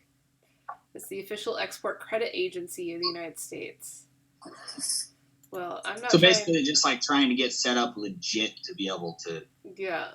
send stuff and actually become an exporter. Oh, there we go again. All right. Yeah, I know they probably like guarantee your stuff, so in case something happens, you know, like you have like insurance on your exports. Oh yeah, we're talking 90% guaranteed by the federal government. Wow. And 100% guaranteed against confirmed orders from out of the country. Cool. Well, good for you, man. That means you got quality product if you're sending it other places. Well, I wouldn't go that far, but I wish quality products were a necessity for importing and export. I guess fair enough. I just mean if you have a demand for your pottery in China or something. Yeah, You know that's what I said. Not made in China is going to China. Yeah. Not made in China. Made right here in your local community. Where would you be sending it? I'm not too sure just yet. Okay. I have to go to Japan and China and get some orders. Gotcha. So two like Asian countries, basically. Like the people that consume the most tea. So I'll be going to the Middle East as well, and maybe a little bit in Russia. But I'm not a big fan of the type of pottery they produce. Yeah, I don't know about Russian pottery. I know about the samovar, but that's more of like the water heating device, right?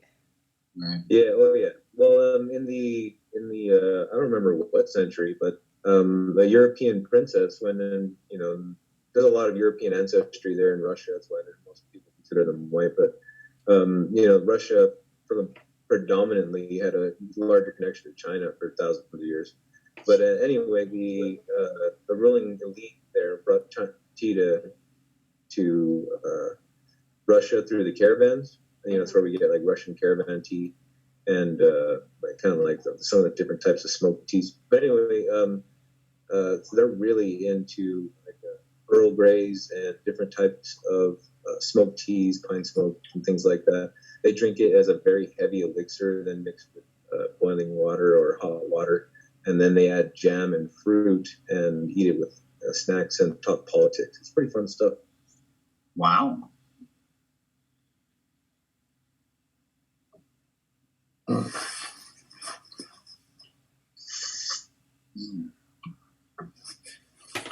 Well, that's exciting for you, Patrick. I'm happy to hear that. When are you planning to leave on your first trip?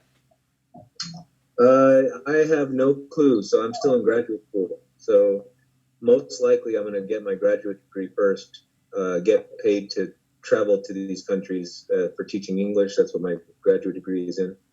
And then while I'm there, I'll be scouting out different places to export while hopefully having a good manager running this place back in Albuquerque. Yeah. So is Marie planning to go with you? Well, of course. I don't go anywhere without my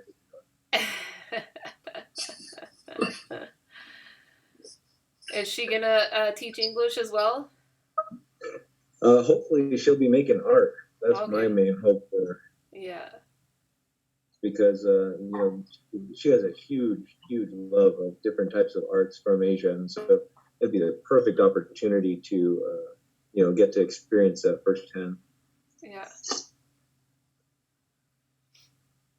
We're probably going to try to go to Japan in May or June, depending on my summer school schedule. Like May next month or May next year? May next month or June. Oh, okay. Do they have any is there any lockdowns or anything going on over there? Yeah. You know, so a lot of people have different lockdowns in different areas. Unfortunately, there's no full lockdowns, and we're kind of free to do what we like. Right. It's basically a market-driven lockdown. And so, you know, I'll do some research. I'm not necessarily like the most fearful person. I'll do some research. I'll find out the areas that are having the least amount of effects and probably make my choices that way. But, you know, very soon here, they're going to open up the economy, whether we like it or not. Everyone's going to get it. So might as well enjoy the free time I have. Oh, was that a little bit too cynical? I'm sorry. Not at all, man. Not at all. No, I keep my eye on Japan, because they don't have a fully enforced lockdown, and Exactly. there's They do not have there's a culturally fully enforced lockdown, but not, but their numbers are rising. They are seeing a bit of a surge right now, so yeah. Exactly. Sounds like South Dakota, basically. It's kind of like South Dakota, exactly. Yeah.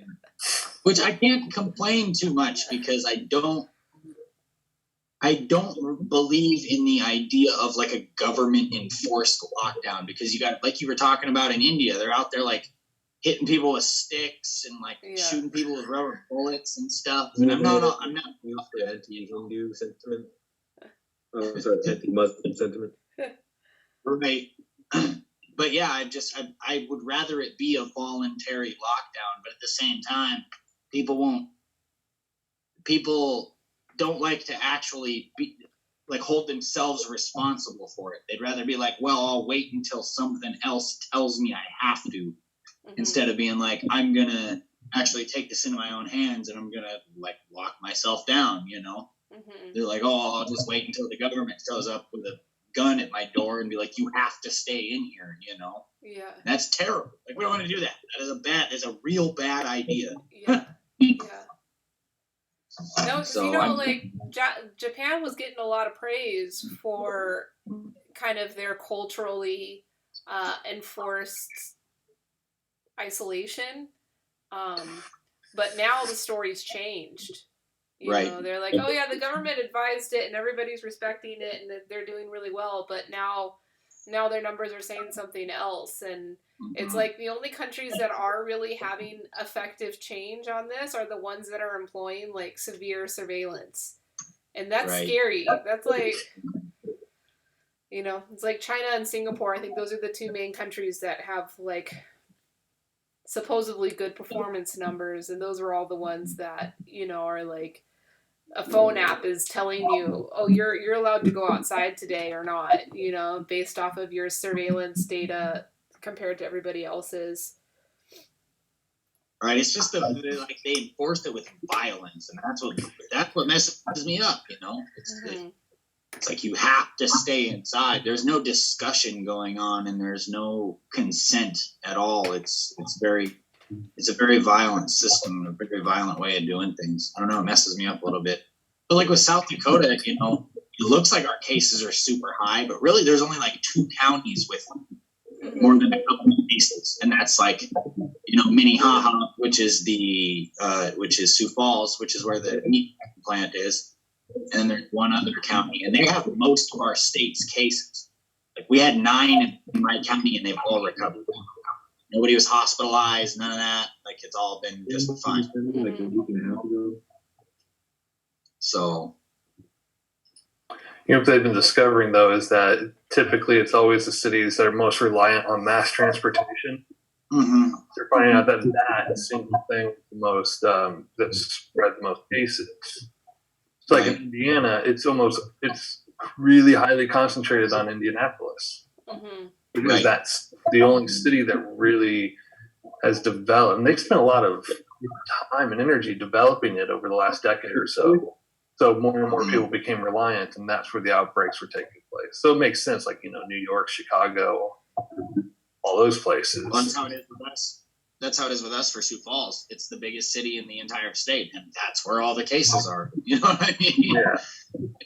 The whole rest of this massive state is like, meh, there's not really much going on, Yeah, but it's like people were asking me, like, what's our mass transit? I said Terre Haute has 1 bus, and it goes from one end of the city to the other.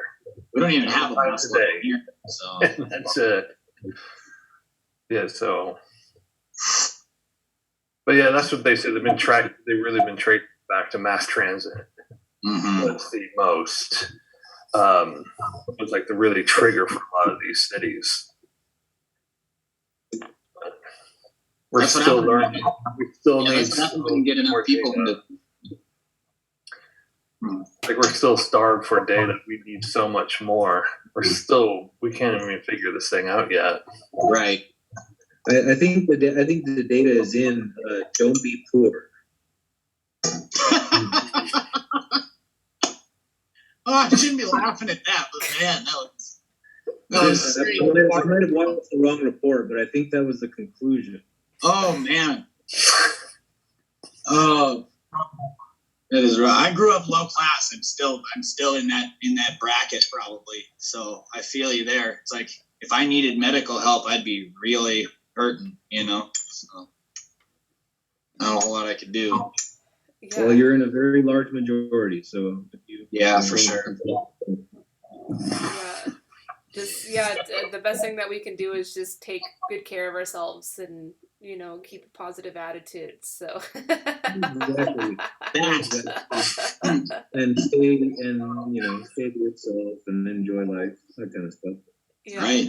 Yeah. Well, be healthy. This is the way that we look at it is as herbalists, and most of the entire herbal community looks at it like we're not trying to suppress the disease. We're not trying to fight the disease itself. We're trying to make our bodies or put our bodies in an ecological state that does not sustain that virus. So you're essentially, everything's got this certain conditions that it thrives in. Like a palm tree thrives, in a subtropical, tropical environment, and a pine tree thrives in a much different environment. And if you put a pine tree in a subtropical environment, it'll probably die. If you put a palm tree up here, it's probably going to die. Well, it's the same thing with your body. If you create a certain environment within your body that does not sustain and does not support that virus, then you don't have to fight the virus. It just won't take over. And so it's so much more about being healthy than it is about some medication to suppress the disease itself. That's primarily true for those of us who do have that kind of fortitude. But even if we get it and we have no symptoms and we fight it off, we can still pass it to people with immune suppression. So that's the hard part. Absolutely, and that's where the quarantines and these extreme measures come in. I mean, that's really what's going on. Don't go visit your grandma right now. You know what I mean? For Christ's sake, yeah. Yeah, that's my grandma. She's locked up in her house. But she lives with my uncle and my aunt, but they ain't going nowhere. She's not going nowhere.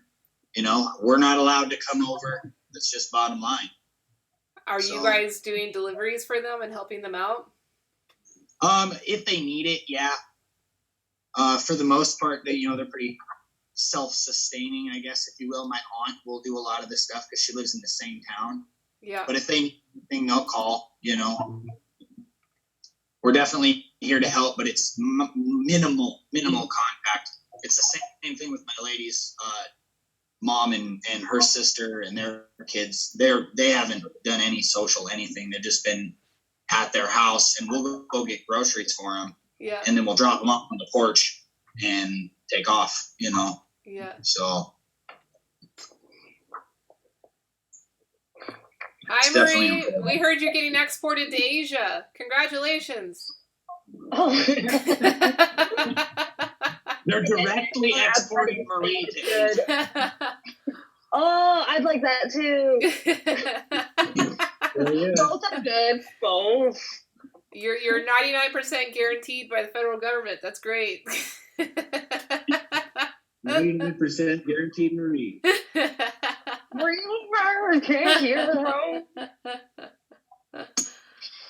Oh man, that's exciting. Yeah, it is exciting. Yeah. You guys run two different cameras? Yep. Usually you're in the same frame. Usually, are we? I feel like you just practicing social distancing. This is because we can't go to school anymore. This is the least amount of social distancing that we've had. Well, right now it's probably the most. All right, Sam's here to talk about how much he wants pie, I'm sure. Yeah. I can definitely go for a slice of pie. What kind of pie? What's a pie? Cobbler, peach cobbler. I want a nice. Is that pie? Nice. Cobbler is not a pie. You don't like that pie. Sorry. Make it in a pie tin, it's a pie, right? No. What constitutes a pie? Does that mean it's got to have like a crust? Yeah, and it's got like the flat crust on top, not like just crumbles. Like, What about shepherd's pie? Oh, that's pie. That's a That's savory definitely pie. That's mean- good. I could go for one of those. is a deep dish pizza a pie? Yeah. Yeah. Is an empanada a pie? Is an We call empanada a it pizza handheld pie, pie? right? I mean, Empanadas are definitely hand pies. Hand pie. fair enough. So does that make enchiladas a pie? That's a No, casserole. Enchiladas is more of a burrito. It's like a Or a casserole. casserole. Yeah, a casserole. Now that we get to the important discussions of the day, yes. This is the best. That's the best kind of discussion. Watch our viewer numbers go through the roof now. And everybody, Right. you know, they're all curious, like different. You're like, I don't know anything about tea, but I know about pie. I'm in. We should make tea pies. You know, we got tea cakes, tea bings. You know, we should figure out how to put a tea into a pie. How would you I've seen shape some it into interesting a pie? recipes out there. There are some cool tea recipes. I got this oolong sauce I want to try specifically. I mean, you I can bet do we can anything. it. I'll cook tea into everything I make. I made one of the most interesting things I made was a cake for Jake and Nick on their birthday because they share a birthday, and I made a durian cake with the matcha icing. It was so good. Like those flavors really went well together. Awesome. Well, matcha aside, do you like if you're gonna cook tea into other things, do you just like make a strong brew and then incorporate that into it? Yeah, exactly. Okay. Yeah, you make like a concentrate. I Right. made oatmeal with tea once. Oh wow. It was the taste was not bad. The way that I made it was not good. But I like just put tea leaves in with the oatmeal, Oh no. and like it tasted good, but then there were just like tea leaves in it, and they weren't good like eating tea leaves. Oh man. Oh yeah. I mean, I've eaten my fair share of tea leaves. 15 brews on a red and a black tea, baby. It also was like a really bad tea that I was like, oh, maybe it'll be better if I put it in. That's a pie. I'm I know. trying to don't save the tea. certain, sorry, what? Don't certain tea producing regions, don't they eat tea? Like you see a lot of times they like are frying it or putting it into stews. Yeah. Those are delicacy type things. You know, I think the only community that like regularly eats their tea is in Burma, where they pickle the tea leaves and they make like I mean, it's a garnish on a lot of dishes, I'm sure, but it's famous for the pickled tea leaf salad. It's Now like you have my attention. yeah, it's really delicious. It's really delicious. Yeah, with like peanuts and other greens and but the pickled tea leaf, like I've tried it like on its own, it like tastes more like pickled than tea itself. Like it's almost like that pickling process kind of takes over the sourness and all that takes over the kind of normal flavors of tea. It's definitely not bitter, right? So if you eat a tea leaf, like usually the main thing that you notice is that it's bitter, you know? Right. So I have a pound of a pine smoked black tea that the pine smoke is just like too much. And I'm trying to find things to do with it. Making oatmeal is apparently not it. I personally found those heavy smoked teas, I enjoy them with barbecue. Yeah. Like when you're like 4th of July, you know, have a barbecue outside, like just, you know, drink it with foods where you're already doing that heavy reduction or that heavy smoke, you know? Yeah, I mean, I love like I like smoked scotches for sure. Like when I drink whiskey, I like that like peatiness. I think it's probably just this specific tea. Well, try and make it into a barbecue sauce or something like that. That's what I'd try. How do I make barbecue sauce? Well, just basically mix that in with, like, make a really strong concentrate of that tea, and then mix that in with your other ingredients. Like, usually use like vinegar and tomato paste and, you know, different things like that. And you'll just make your own homemade barbecue sauce, but throw in like maple syrup in there. Yeah, absolutely. Now we're talking. And also something that you can do, something that we do in the herbal world, we call fumigation, and it's actually a way of like cleansing your house,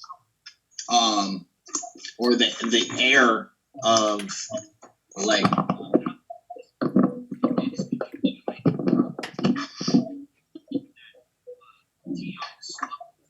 All those volatile oils release into the air. Wait, your microphone just cut out. Are you there still?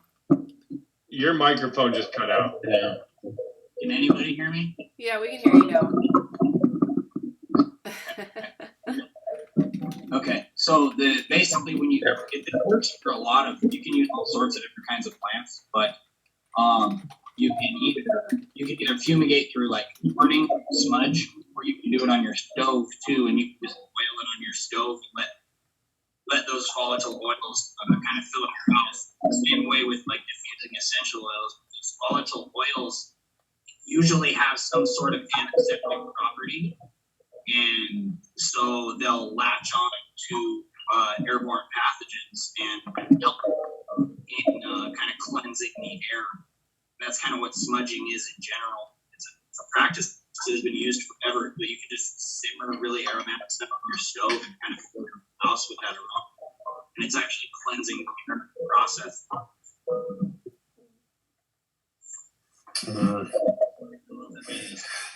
So this was really interesting. I was researching tea in America to do this presentation. Yeah. And there was these records from Salem, Massachusetts, about how they prepared leaf. So it was just like this generic black leaf. They used to boil it for 10 to 15 minutes. Were there witches? And then For the And then the rest go on. But it's interesting, like all the like when tea first comes to a place, they're not quite sure what to do with it. So they thought tenderize the leaves, eat the leaves. That was the thinking, but it was a strange enough place. It's like they just throw away all that good tea. And anybody that was boiling the tea in their cauldron ended up getting burned at the stake, right? It probably is a test. Hop into this cauldron with the tea. If the leaves float or if the leaves sink. Well, I just put a video up on my Facebook actually, or on our business Facebook that kind of touches on this subject, but from what I've gathered, the original source of tea like we know it today was basically soup, because there really wasn't a difference between tea leaf and every other medicinal herb. They were all kind of Right, it was ingested like a medicinal gruel. Right, and so like really when it started, you just throw your medicinal herbs into a pot and boil them and get all that stuff out, and then you consume the entire thing.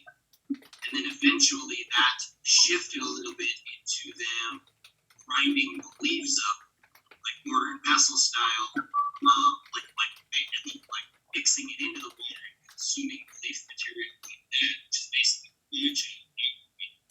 And then later on you see a transformation into actually just steeping the liquid, and then just consuming the remaining tisane. So really, that's how it all kind of started. People were just boiling the leaves along with everything else, and investing it in for like you'd boil it for half an hour, and then you will.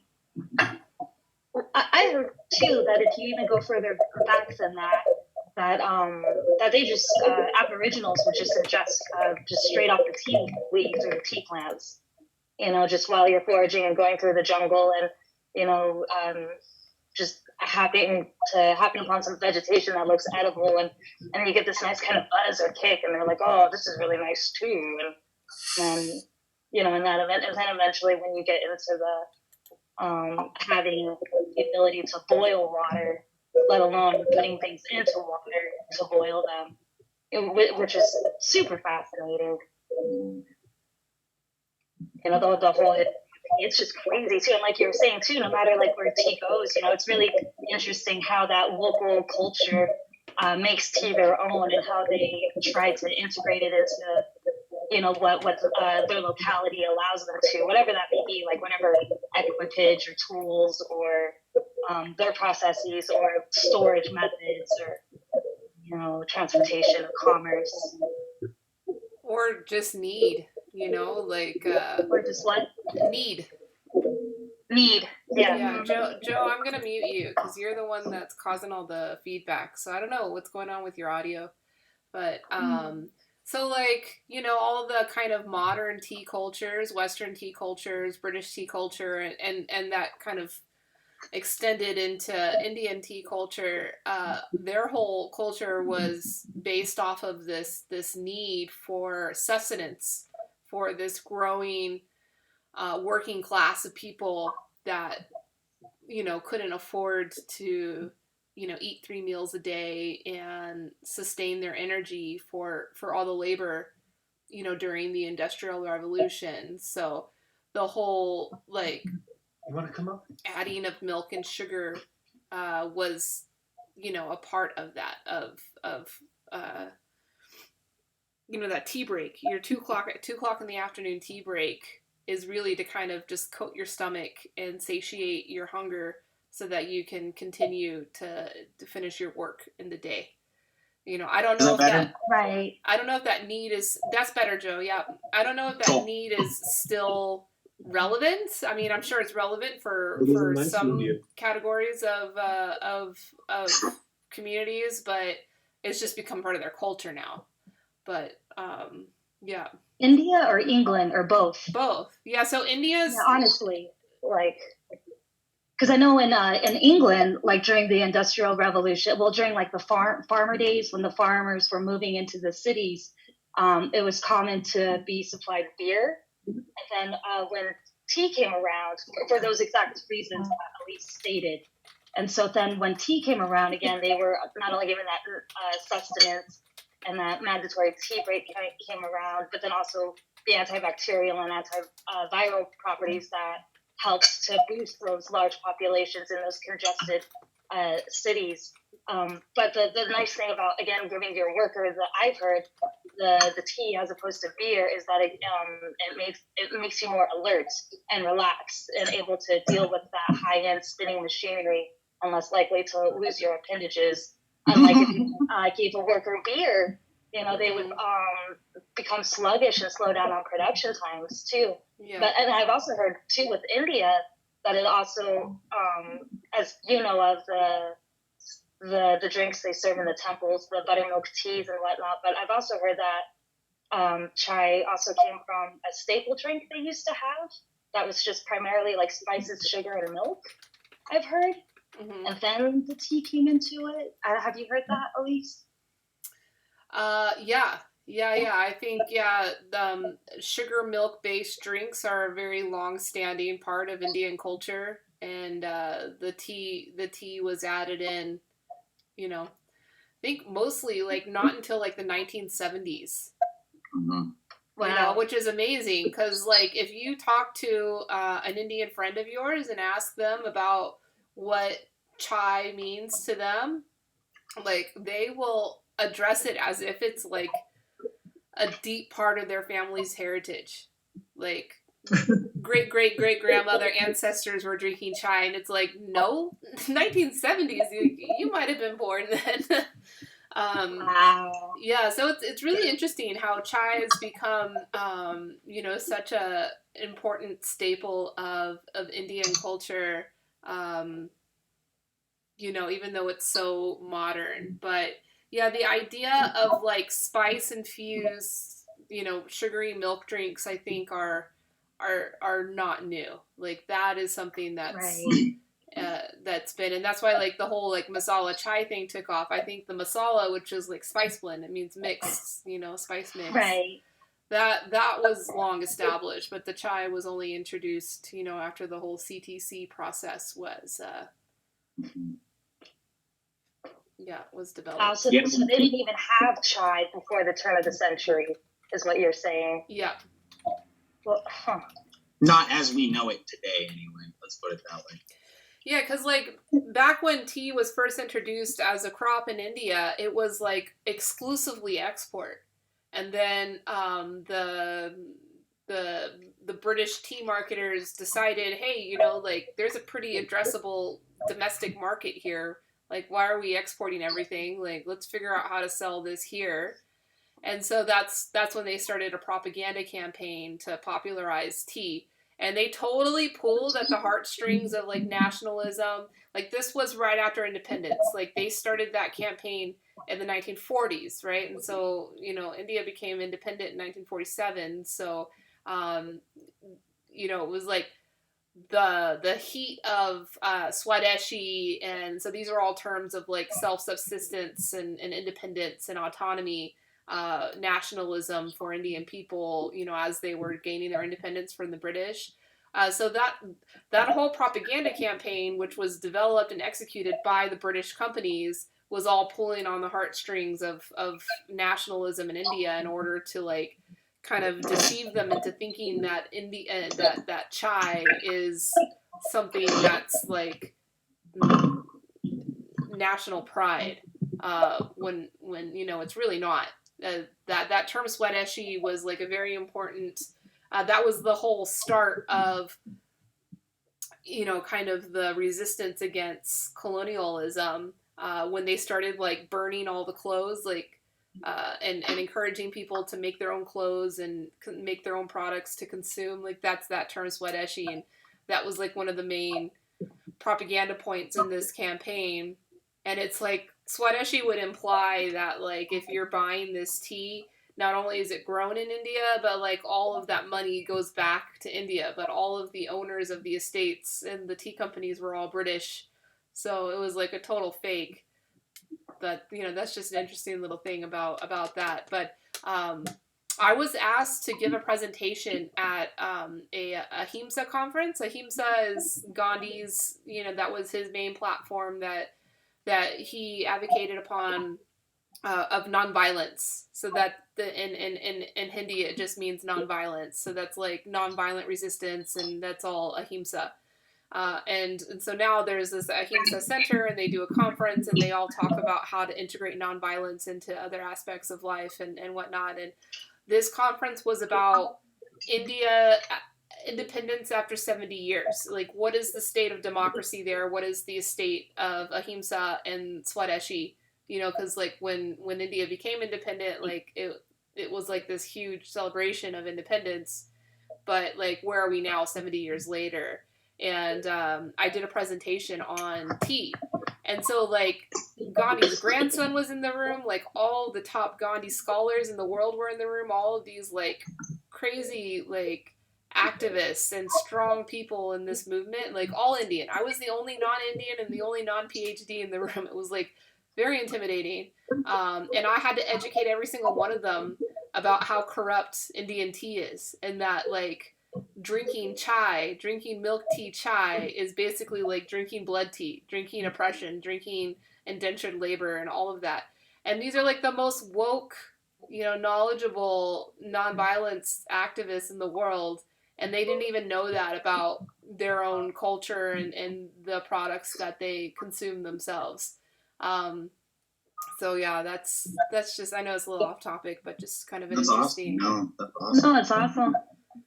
Yeah, my living hero is ahimsa activist. You guys might know her. She's really well known. Her name is Vandana Shiva, and she was pretty controversial seed activist. And Yep. yeah, she's very powerful. She's very anti-Monsanto. She's like always, talking about saving seeds and very like strict.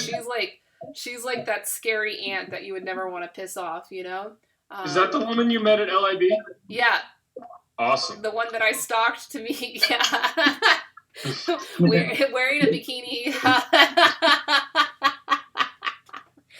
Yeah, sounds like LIB.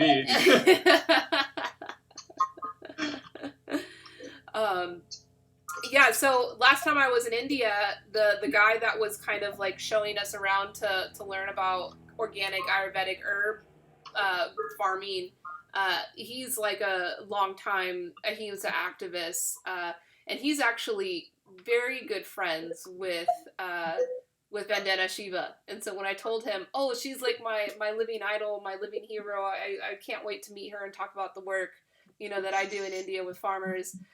He's like, oh yeah, I think maybe she have no idea, her top passion is chai, milk chai. She loves it. She drinks it like crazy. She always has to drink it. And I'm like, this woman, I can't believe that. She's like the most strict, hard fighter for activism, and there she is, like drinking blood tea and not even knowing it, and probably like not even questioning it. So yeah, but she can't know everything, right? Well, I think maybe despite what she might tell you, yeah, she can't know everything. Yeah. Well, I think maybe part of that has to do with the fact that in Ayurveda, like the traditional medicine down there, milk decoctions are a very, very prominent way of actually ingesting your medicinal herbs. So, like with ashwagandha is a really good example. Indian ginseng. The best way to take that, according to Ayurveda, is through a milk decoction. So they're already so used to putting milk in their beverages, it probably just caught on like that. Yeah. There was no convincing even involved. It was like, oh yeah, I'll put milk in everything. And ashwagandha is a gnarly sit with if you just gung fu ashwagandha and sit with it, it's gnarly. Oh yeah, for sure it is. It's definitely a potent herb. It's amazing. But I prefer eating it. I'll take it dried, by the spoonful, or we'll encapsulate it, something like that. Some people mix it with their oatmeal or in a kind of a porridge. But yeah, definitely, it's a good herb. It's amazing. I use it in blends sometimes, and I'll put it in there and have it basically offsetting like kava. Okay. So you get one going up and one going down. Right. And right, absolutely. Then and then I put a bunch of marshmallow in there to actually make it taste good. Like marshmallow roots or marshmallow I floaters, grab a box of Lucky Charms and I pick out all the good stuff. Like marshmallow peaks?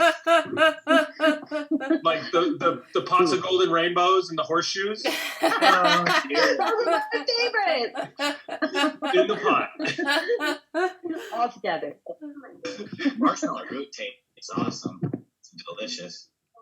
Yeah, marshmallow root and licorice are my two go-to. Licorice root are my go-to to make anything taste yummy. Licorice is awesome, but man, it is strong. And you go one way or the other. You either love it or you just cannot stand it.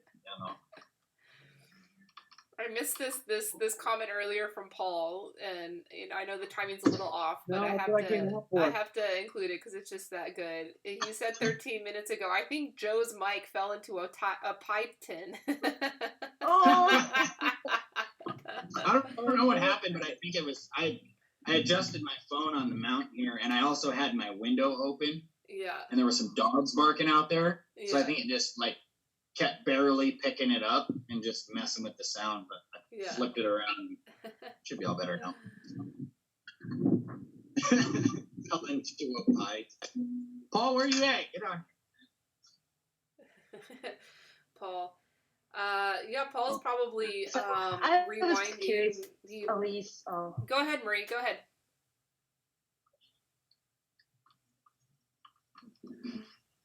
You there? Okay, she's coming back.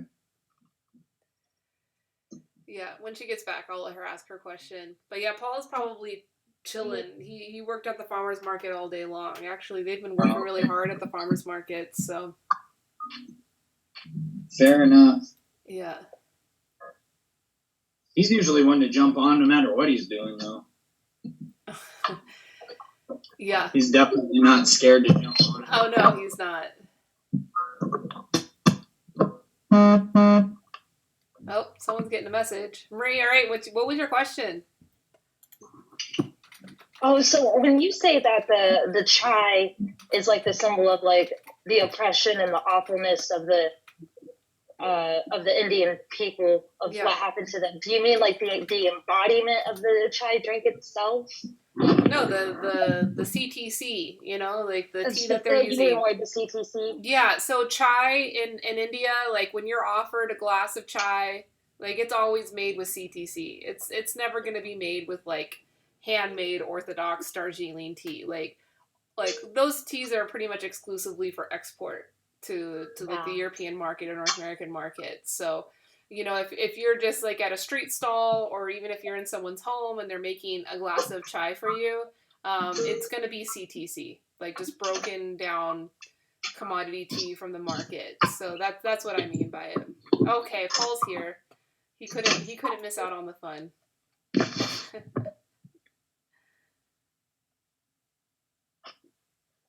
Hi, Paul.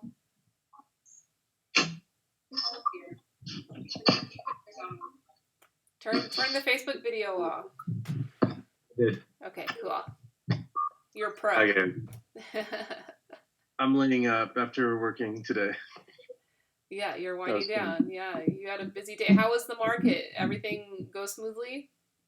Yeah, it went great. It's a lot of learning. It's like I've only just helped out a little bit last week, and this week was like kind of learning their whole operation, which is growing pretty rapidly, which is pretty exciting.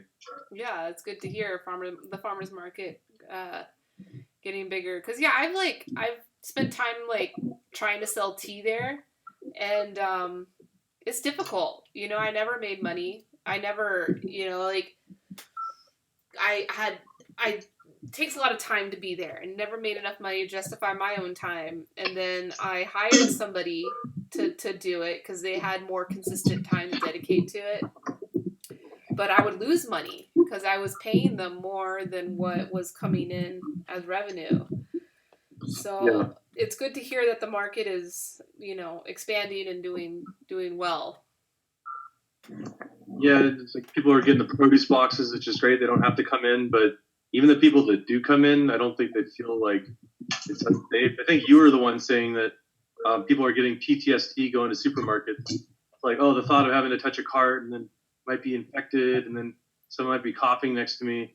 But it's coming to this place, and it's actually a very big space. It's the old bus terminal, and then and it's never more than like maybe people in there once. So there's a lot of space to move around. You know, we're all wearing masks and gloves for peace of mind for everybody, which is good. And yeah, I don't know, it was pretty cool. Really busy in the early. A lot of families coming, and just like we got rocked, and then we finished all the produce, and then it was a little steady throughout the day. So it was good seeing you. And I wanted to show the pies since that's what we were talking about. Oh yeah, well, you're gonna make us jealous of your pies. Okay. I had a whole box. So I think it was like $27 for 9 pies. Because I usually would just get 3 for 9 because they're mini pies. You see it? Cute. That'd be perfect for tea. Yeah, these are really cool. Wait, I didn't see. Sorry. I should send these. We'll send a package to South Dakota for you, Joe. Wait, why does he get the pies? I know. Why do you get all the pies? What are we, top liver? Well, we gotta spread any honey too. So I gotta share the love. Cute. Oh, Joe is back. We'll keep doing a trade of you know, interesting things that we have in our location. But I gave Elise some of the teas today. Yeah, I showed Joe. So yeah, pretty cool. Oh, nice. They gave you a brownie too, but Yeah, I had 2 pies, so I don't know how fat that's gonna make me, but Was the that pineapple one looked cool. Were you at the Carrie Clasby market? Yeah, Carrie Clasby. Yep, Cool. exactly. So this is just an independent vendor, and they're not doing crazy business. I think most people are coming in, they're snapping the produce, and that's it. And so I talked to the bread vendor and the pie vendor and the honey vendor. And just like, oh, it's not that busy. But I think that as more people get boxes and we implement the system online, where perhaps you have that minimum delivery order that once you get above a certain threshold, you get free shipping. So that would incentivize someone to add pies to their order, add that loaf of bread and that jar of honey. So I think that's where we're going next. So it's a little bit of integration on the line. Then they have a cafe they want to open up eventually, and that's kind of where my forte is in running a cafe. So I'm excited for that. And then the media stuff that Elise and I are going to do. So I'm really jazzed. It's going to be fun stuff. Mm-hmm. That's awesome. Yeah. Keep on keeping on. Yeah, and it's really interesting too. I was talking to Carrie about she got honored by the mayor of Las Vegas 2 years ago, almost exactly 2 years ago, and we were all there. I think Elise was there, and I filmed some of it. And she's under a lot of hot water right now because she's like, we want to open up Las Vegas. This is nuts. So we just need to open up our businesses. And then our governor is like, this is crazy. You need to stay closed. He's kind of more step in line with most state governments right now. So like our city government is at odds with our state government. So it's a really interesting dynamic. Mm-hmm. So our mayor gets kind of the PR problem. So it'll be interesting because she's like a big fan of the market. So maybe he'll be stopping by at some point. At least we'll see what happens. Oh yeah. Yeah, I don't know. It's interesting. Gathering. It's an interesting dynamic. Yeah, it's a very interesting conflict going on, but I don't know. And the governor seems to be like, nah, there's, yeah, but I don't know. There's something in between. I think it's kind of like Joe said. It's like, let's be super respectful of trying to spread disease and, covering, your face in public and whatnot, and, staying in quarantine when you can for the most part. But it's also like, there's always exceptions. Like you go out if you have to get food, and or you go out if you have to go to the doctor. So there's always things that we're going out to do, even though we're not supposed to be. So it goes back and forth, cuts both ways, I think. So I see her point. She wants to get it up and running, but then I see the argument, like, you try to get up and running, like, who's going to just come flocking to Vegas right now? Like, everybody's kind of locked down. So they're both kind of valid, but I don't think we need to be like rushing to open shit up for sure. I think that learning to adapt to like this new lifestyle is the good short-term thing, and that's what we're all doing. We're all having a virtual tea drink right now. Cool. Well, I think if we open this thing up too fast, nobody's going to learn anything from it. So personally, I would, as hard as it is, I would like to see this actually make an impact, not just us all be locked down for whatever, and then we just go right back to what we were doing before, but actually slow us down for long enough to where we start to make changes in our lives and things like that. No, we just tanked the economy for nothing.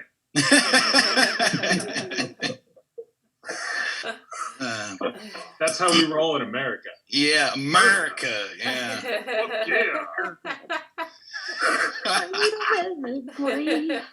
Here to save the motherfucking day, yeah, America. Everybody in this room has hopefully seen that movie. If you haven't, go. Yeah. Oh my god. Because America. Mm-hmm. I think our friend from Denmark that's watching on YouTube right now is judging us pretty harshly right now. Oh yeah. That's what we do. Judge away, man, because we are super weird. I'm not gonna lie to you. This is a crazy place to live. Oh man. It's interesting because I shared a video, like, Europe is a lot hardcore on the lockdown, and I've seen some stuff in India where like people are trying to get on like the last bus out of town and they get like beaten away. So like it's kind of crazy how this lockdown, the quarantine is enforced places, but in the U.S., it's like the authorities can't really clamp down that far because people own weapons. So it's interesting I think people have a little bit more sovereignty in the States. So we're seeing the clampdown harder in like Europe right now. Well, we're more volatile over here, man. You push us too far, and everything's just gonna go boom. Like everybody's gonna start shooting and looting and all sorts of stuff. You don't want to upset the flow too much. That's why they're sending us stimulus checks and stuff, and they're like, just stay in your house. Wait, you got a stimulus check? I didn't get one. My lady did. No I got mine. Not yet. No, everybody in my area just got them though. Oh, good. Good for them. Yeah. Good for them. So not me, because I didn't file last year because I didn't make any money. Because I went negative because it was like my first real year of business, and then this year I just got my taxes put through because I had to file with my business as well. Yeah. So my information's not in the system yet. So mine will probably show up, who knows, in a month or two. Yeah. So, but yeah, Ash just got hers. Oh, that's good. Yeah. Yeah. That might be better then, because you guys can stagger your right. That's what I was saying. I'm like, I'm just gonna look at my bank account in a month and have forgotten about it. They're like, oh hey, $1,200, cool. And in the meantime, you can spend her money. That's great. Right. It's just one pot with us, man. These couples that do that whole split thing, I don't get how that works, man. It's all in one pot with us. My money is her money, and her money is my money. My wife and I still keep our finances separate, but we definitely view it that way. Right. Yeah, we have different accounts, and she's got access to hers and I got access to mine, but really it doesn't matter. If she pays a bill, it's essentially I pay a bill, or if she buys something, it's me buying something. There is really no line there. Not for us anyway. So. Well, at this point, she makes all the money, so. That's kind of where I'm at. I'm not doing nothing. I'm hanging out with sugar mama. You taking out those sugar, baby? Yeah, straight up. She's working, and I'm sitting here having tea with you guys. So. In my defense, laundry is done. The house is clean. Dinner will be ready when she gets home. Same. Oh. Exact same. I'm the housewife, man. I am an amazing housewife. That's awesome. Yeah. I have a list of life management tasks that have to be done on schedules, and they get done. Yeah, same deal. I'm very happy.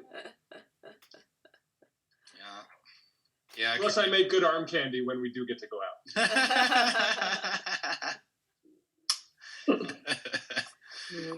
No, that's awesome. Because sometimes we have to go out with her doctor friends, and I have to put on a suit and behave. Can't be dressed up. You put on stockings. I can just see Sam all suited up. The stockings aren't for when we go out. Oh. Oh wow. That got real quick. I don't know if anybody else got that one, but oh man. I could just see Sam all suited up. That's funny. How'd the talk go on Thursday, man? I thought yesterday went well. Jeremy and Elise were awesome. Cool. We had Ashish and Sohan as well. Sweet. In that, I thought it was great. I'm super excited to keep doing more. I'm talking with a couple other people about upcoming weeks. And yeah, Elise, Jeremy, thank you guys. You guys are what made yesterday awesome. I don't feel like I did anything except for try and get everybody into the same place. Yeah. That's a lot of hard work too, though. Yeah. Well, it's like Elise during the tea festival. It's like she wasn't even there, you know what I mean? But she was everywhere at the same time. So yeah, and that's where the hard work comes in, you know? Right. Organizing and doing all that stuff. I mean, it's not easy. Making sure all the right people are muted. Right, yeah. A lot of work, Sam. Fair enough, making sure the trolls don't get through. So, yeah, no joke. It's not an easy task. Glad to hear it, though, man. I'm glad it went well. I got volunteered to go clean cabins yesterday, or I would have made it. But, so. What kind of cabins? Oh, good. We'll get you out there in the coming weeks. Yeah, for sure. I'm down. Yeah, my Ash's sister cleans vacation rentals for a living. So, because we're in an area where there's like, I would say probably like 30% of all the houses in the entire Black Hills are some sort of vacation rental or like part-time home for people. Specifically, we don't have a state income tax.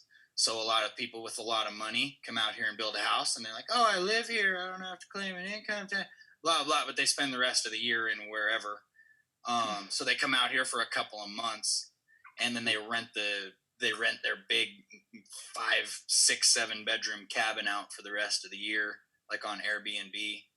Right, those short-term rentals. Right, and so there's just tons of it out here, tons of those cabins. And so that's what my lady's sister does for a living, and she actually threw out her back. So we volunteered to go clean one of the cabins. That's so Yes, nice. well, I got volunteered to go clean one of the cabins yesterday. That's not really my field of expertise, but I went and did it, and so we got it done. But I was kind of butthurt because I was like listening to part of the tea talk while I was doing it. She's like, "Are you really listening to the tea party right now? We're trying to." I'm like, "Don't worry about it. I'm just wiping surfaces down and stuff. I want something to listen to. You know, it was only like the last 20 minutes of it or whatever." But funny. You tell them, I volunteered my body, not my mind space. Right, exactly. She's like, "Well, I want you to like be here and doing your thing," and I'm like, "I'm gonna do way better of a job if I'm not like rushing through this. If I'm just chilling, listening to this tea party, I'll just get into the zone and clean all day. You know what I mean? But if I'm just sitting there in my head, I'm like, I don't want to do this. Why am I here? You know." So yeah, it helped for a little while, but I jumped in too late, and then you guys had logged off shortly after. So Yeah. It wasn't too bad though, but I do hope to jump in next time. So yeah, no, Joe, we should totally have you like maybe like talking about herbs or something. Sam, yeah, could be like So right now I'm talking with Priscilla about doing tea in South America or Latin America. Mm-hmm. Thinking maybe she and Danny might want to collaborate on that. Cool. Would be a fun like half hour, 40 minutes of knowledge bombs for us white people. Right. I'm talking with another gentleman. His name's Soham. He goes by Clear Altar also. He and I have been talking about like tea with your partner. Oh. Okay. Being an interesting frame. I definitely like the idea of doing something around herbs and not tea. I can dig. Something I've really been wanting to work on is breaking down the difference between like the allopathic use of herbs and the holistic use of herbs. So less of a use this for that. That's kind of how we look at medicine in the Western world. You know, we're like use this herb for this symptom or use this drug for this symptom, and focusing a little bit more on using herbs in a supportive manner.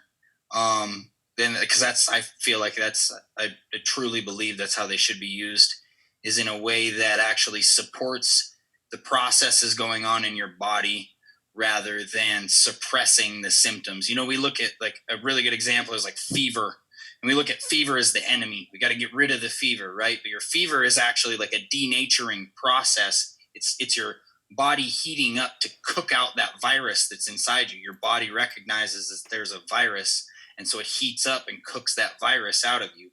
So really, you shouldn't be trying to stop the fever because that actually makes the virus spread throughout your body more.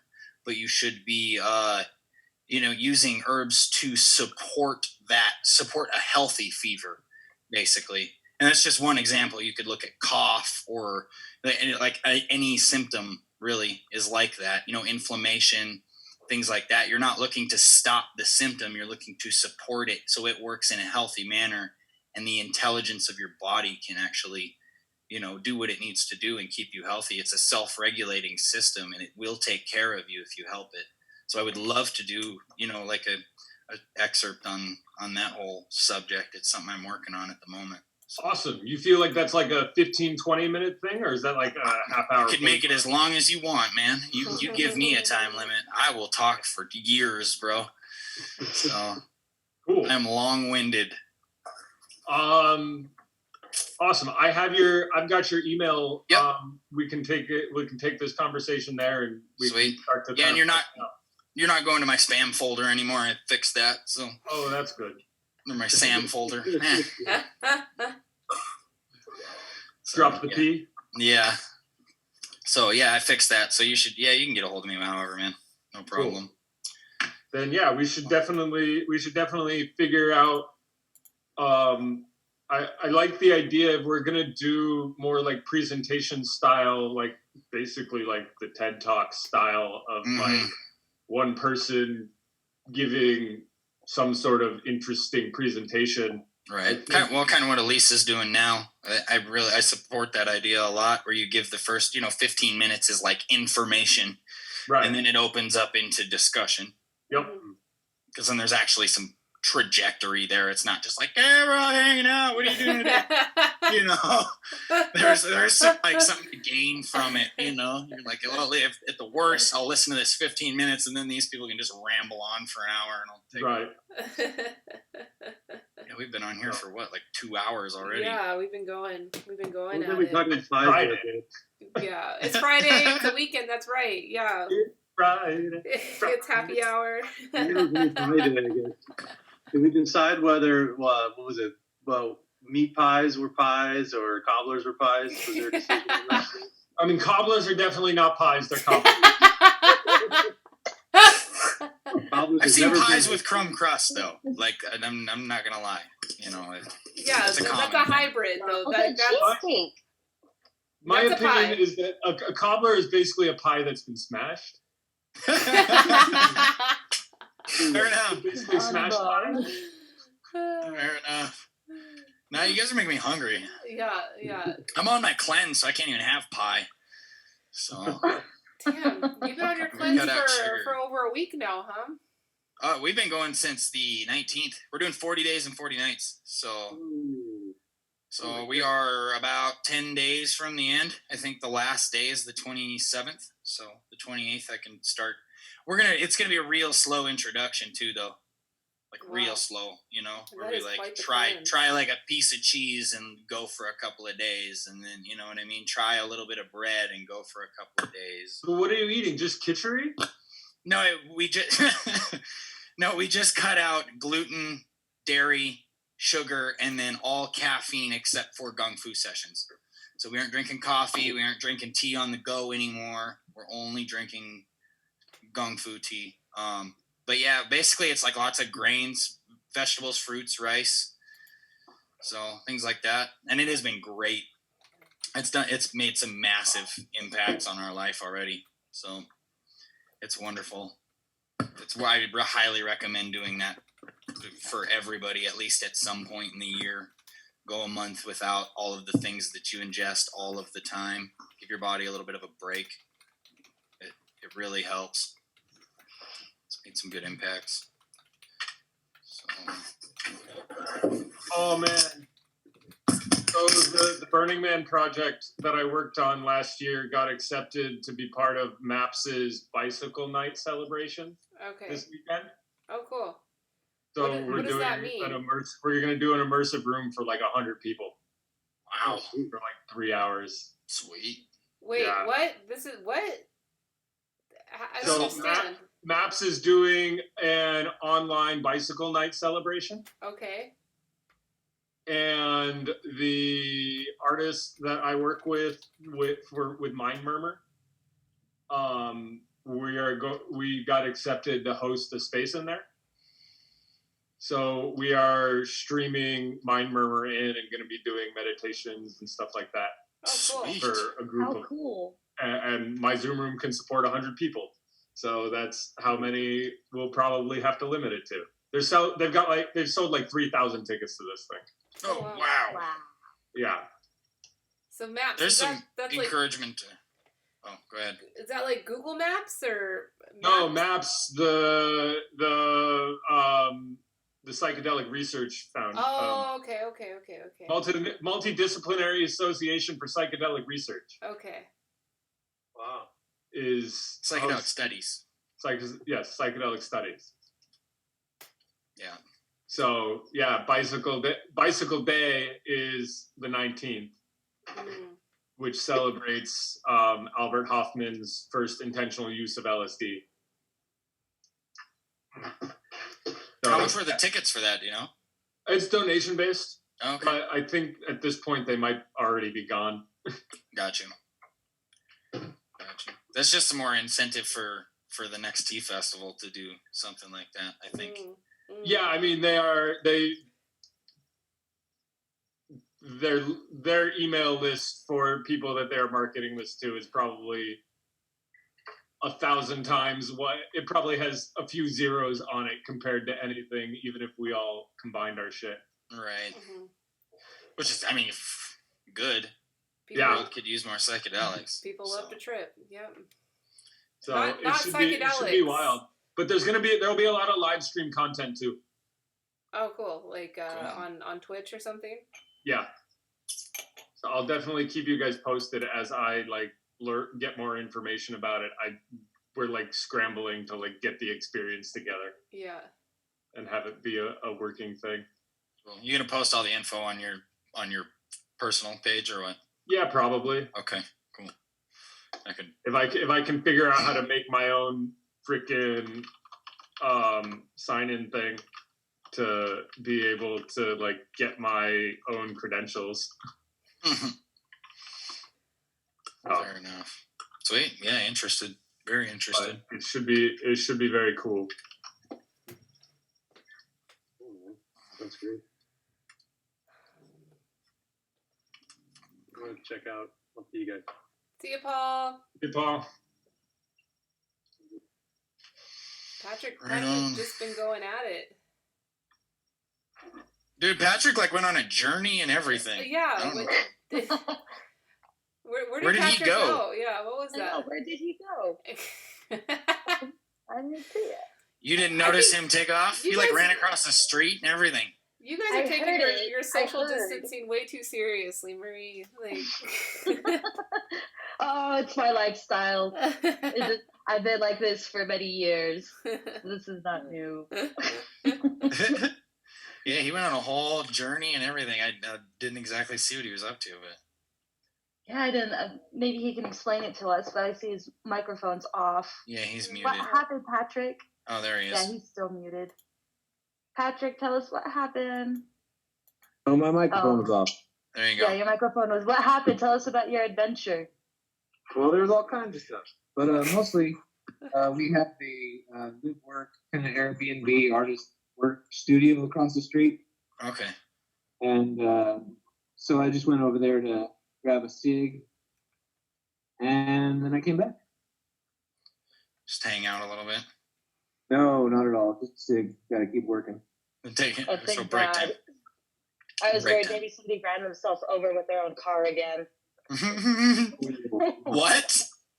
Yeah. I've done that. The best thing about being in this kind of neighborhood is that it's really easy to be a hero. Because everybody needs help or what? Exactly.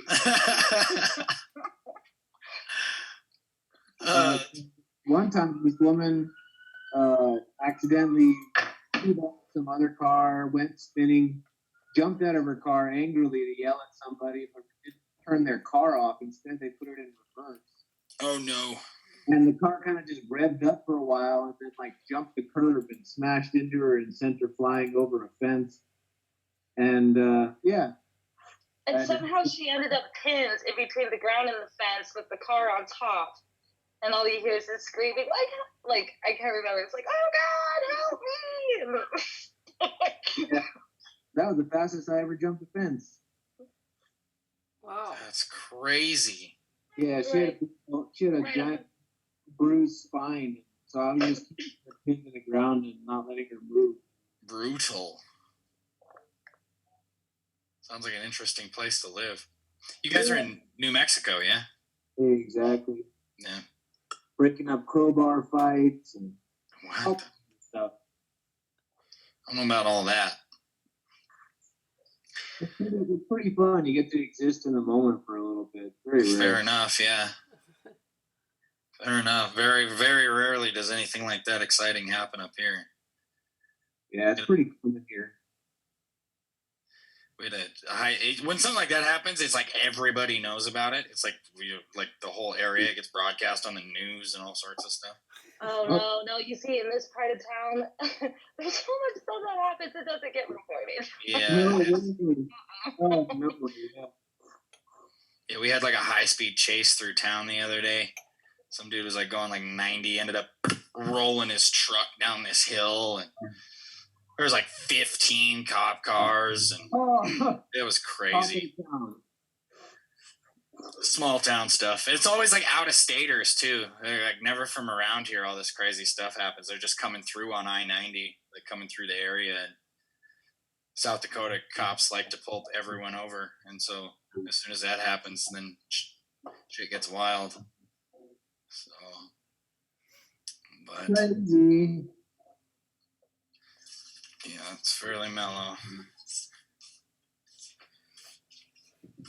All right, guys, I'm cashing out. Yeah, I think this is a good chance to say goodbye and happy weekend to everybody. And yeah, thank you. This was fun. Yeah, same. Thank you, Elise. Thanks for doing this. Yeah, no, of course. Oh, Alfredo Lynn just liked the video. He's probably excited. Well, he's been creeping. He's creeping now. That means he's awake. Oh, now. Yeah. Does that mean he'll let Joe touch his teeth?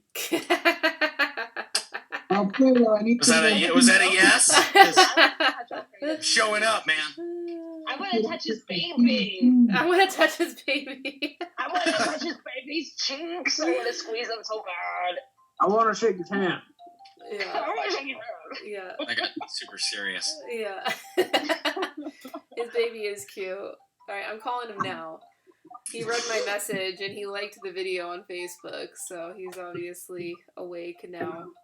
But probably not decent. It's probably like first crack in the morning, but You don't have to put it on video. Oh man, that's the fun part. Come on, Paul would do it. No, the reason I'm so interested in the whole processing of tea in general is kind of because I'm really interested in doing the same thing with other plants. Hey, hi. Was he there? Alfredo, say hello to everybody. Hello, everybody. Good morning. Morning. What's up? Morning, bro. Awesome. We learned all about your 18 ruby tea today, Alfredo. Thank you. Sorry, we entered. Yeah, well, we're all saying goodbye to each other, so you can say goodbye, and we're gonna tune off. Yeah, you could jump on another time, man. Come visit. Goodbye, everybody. Bye, Alfredo. Bye, everybody. Bye, Elise.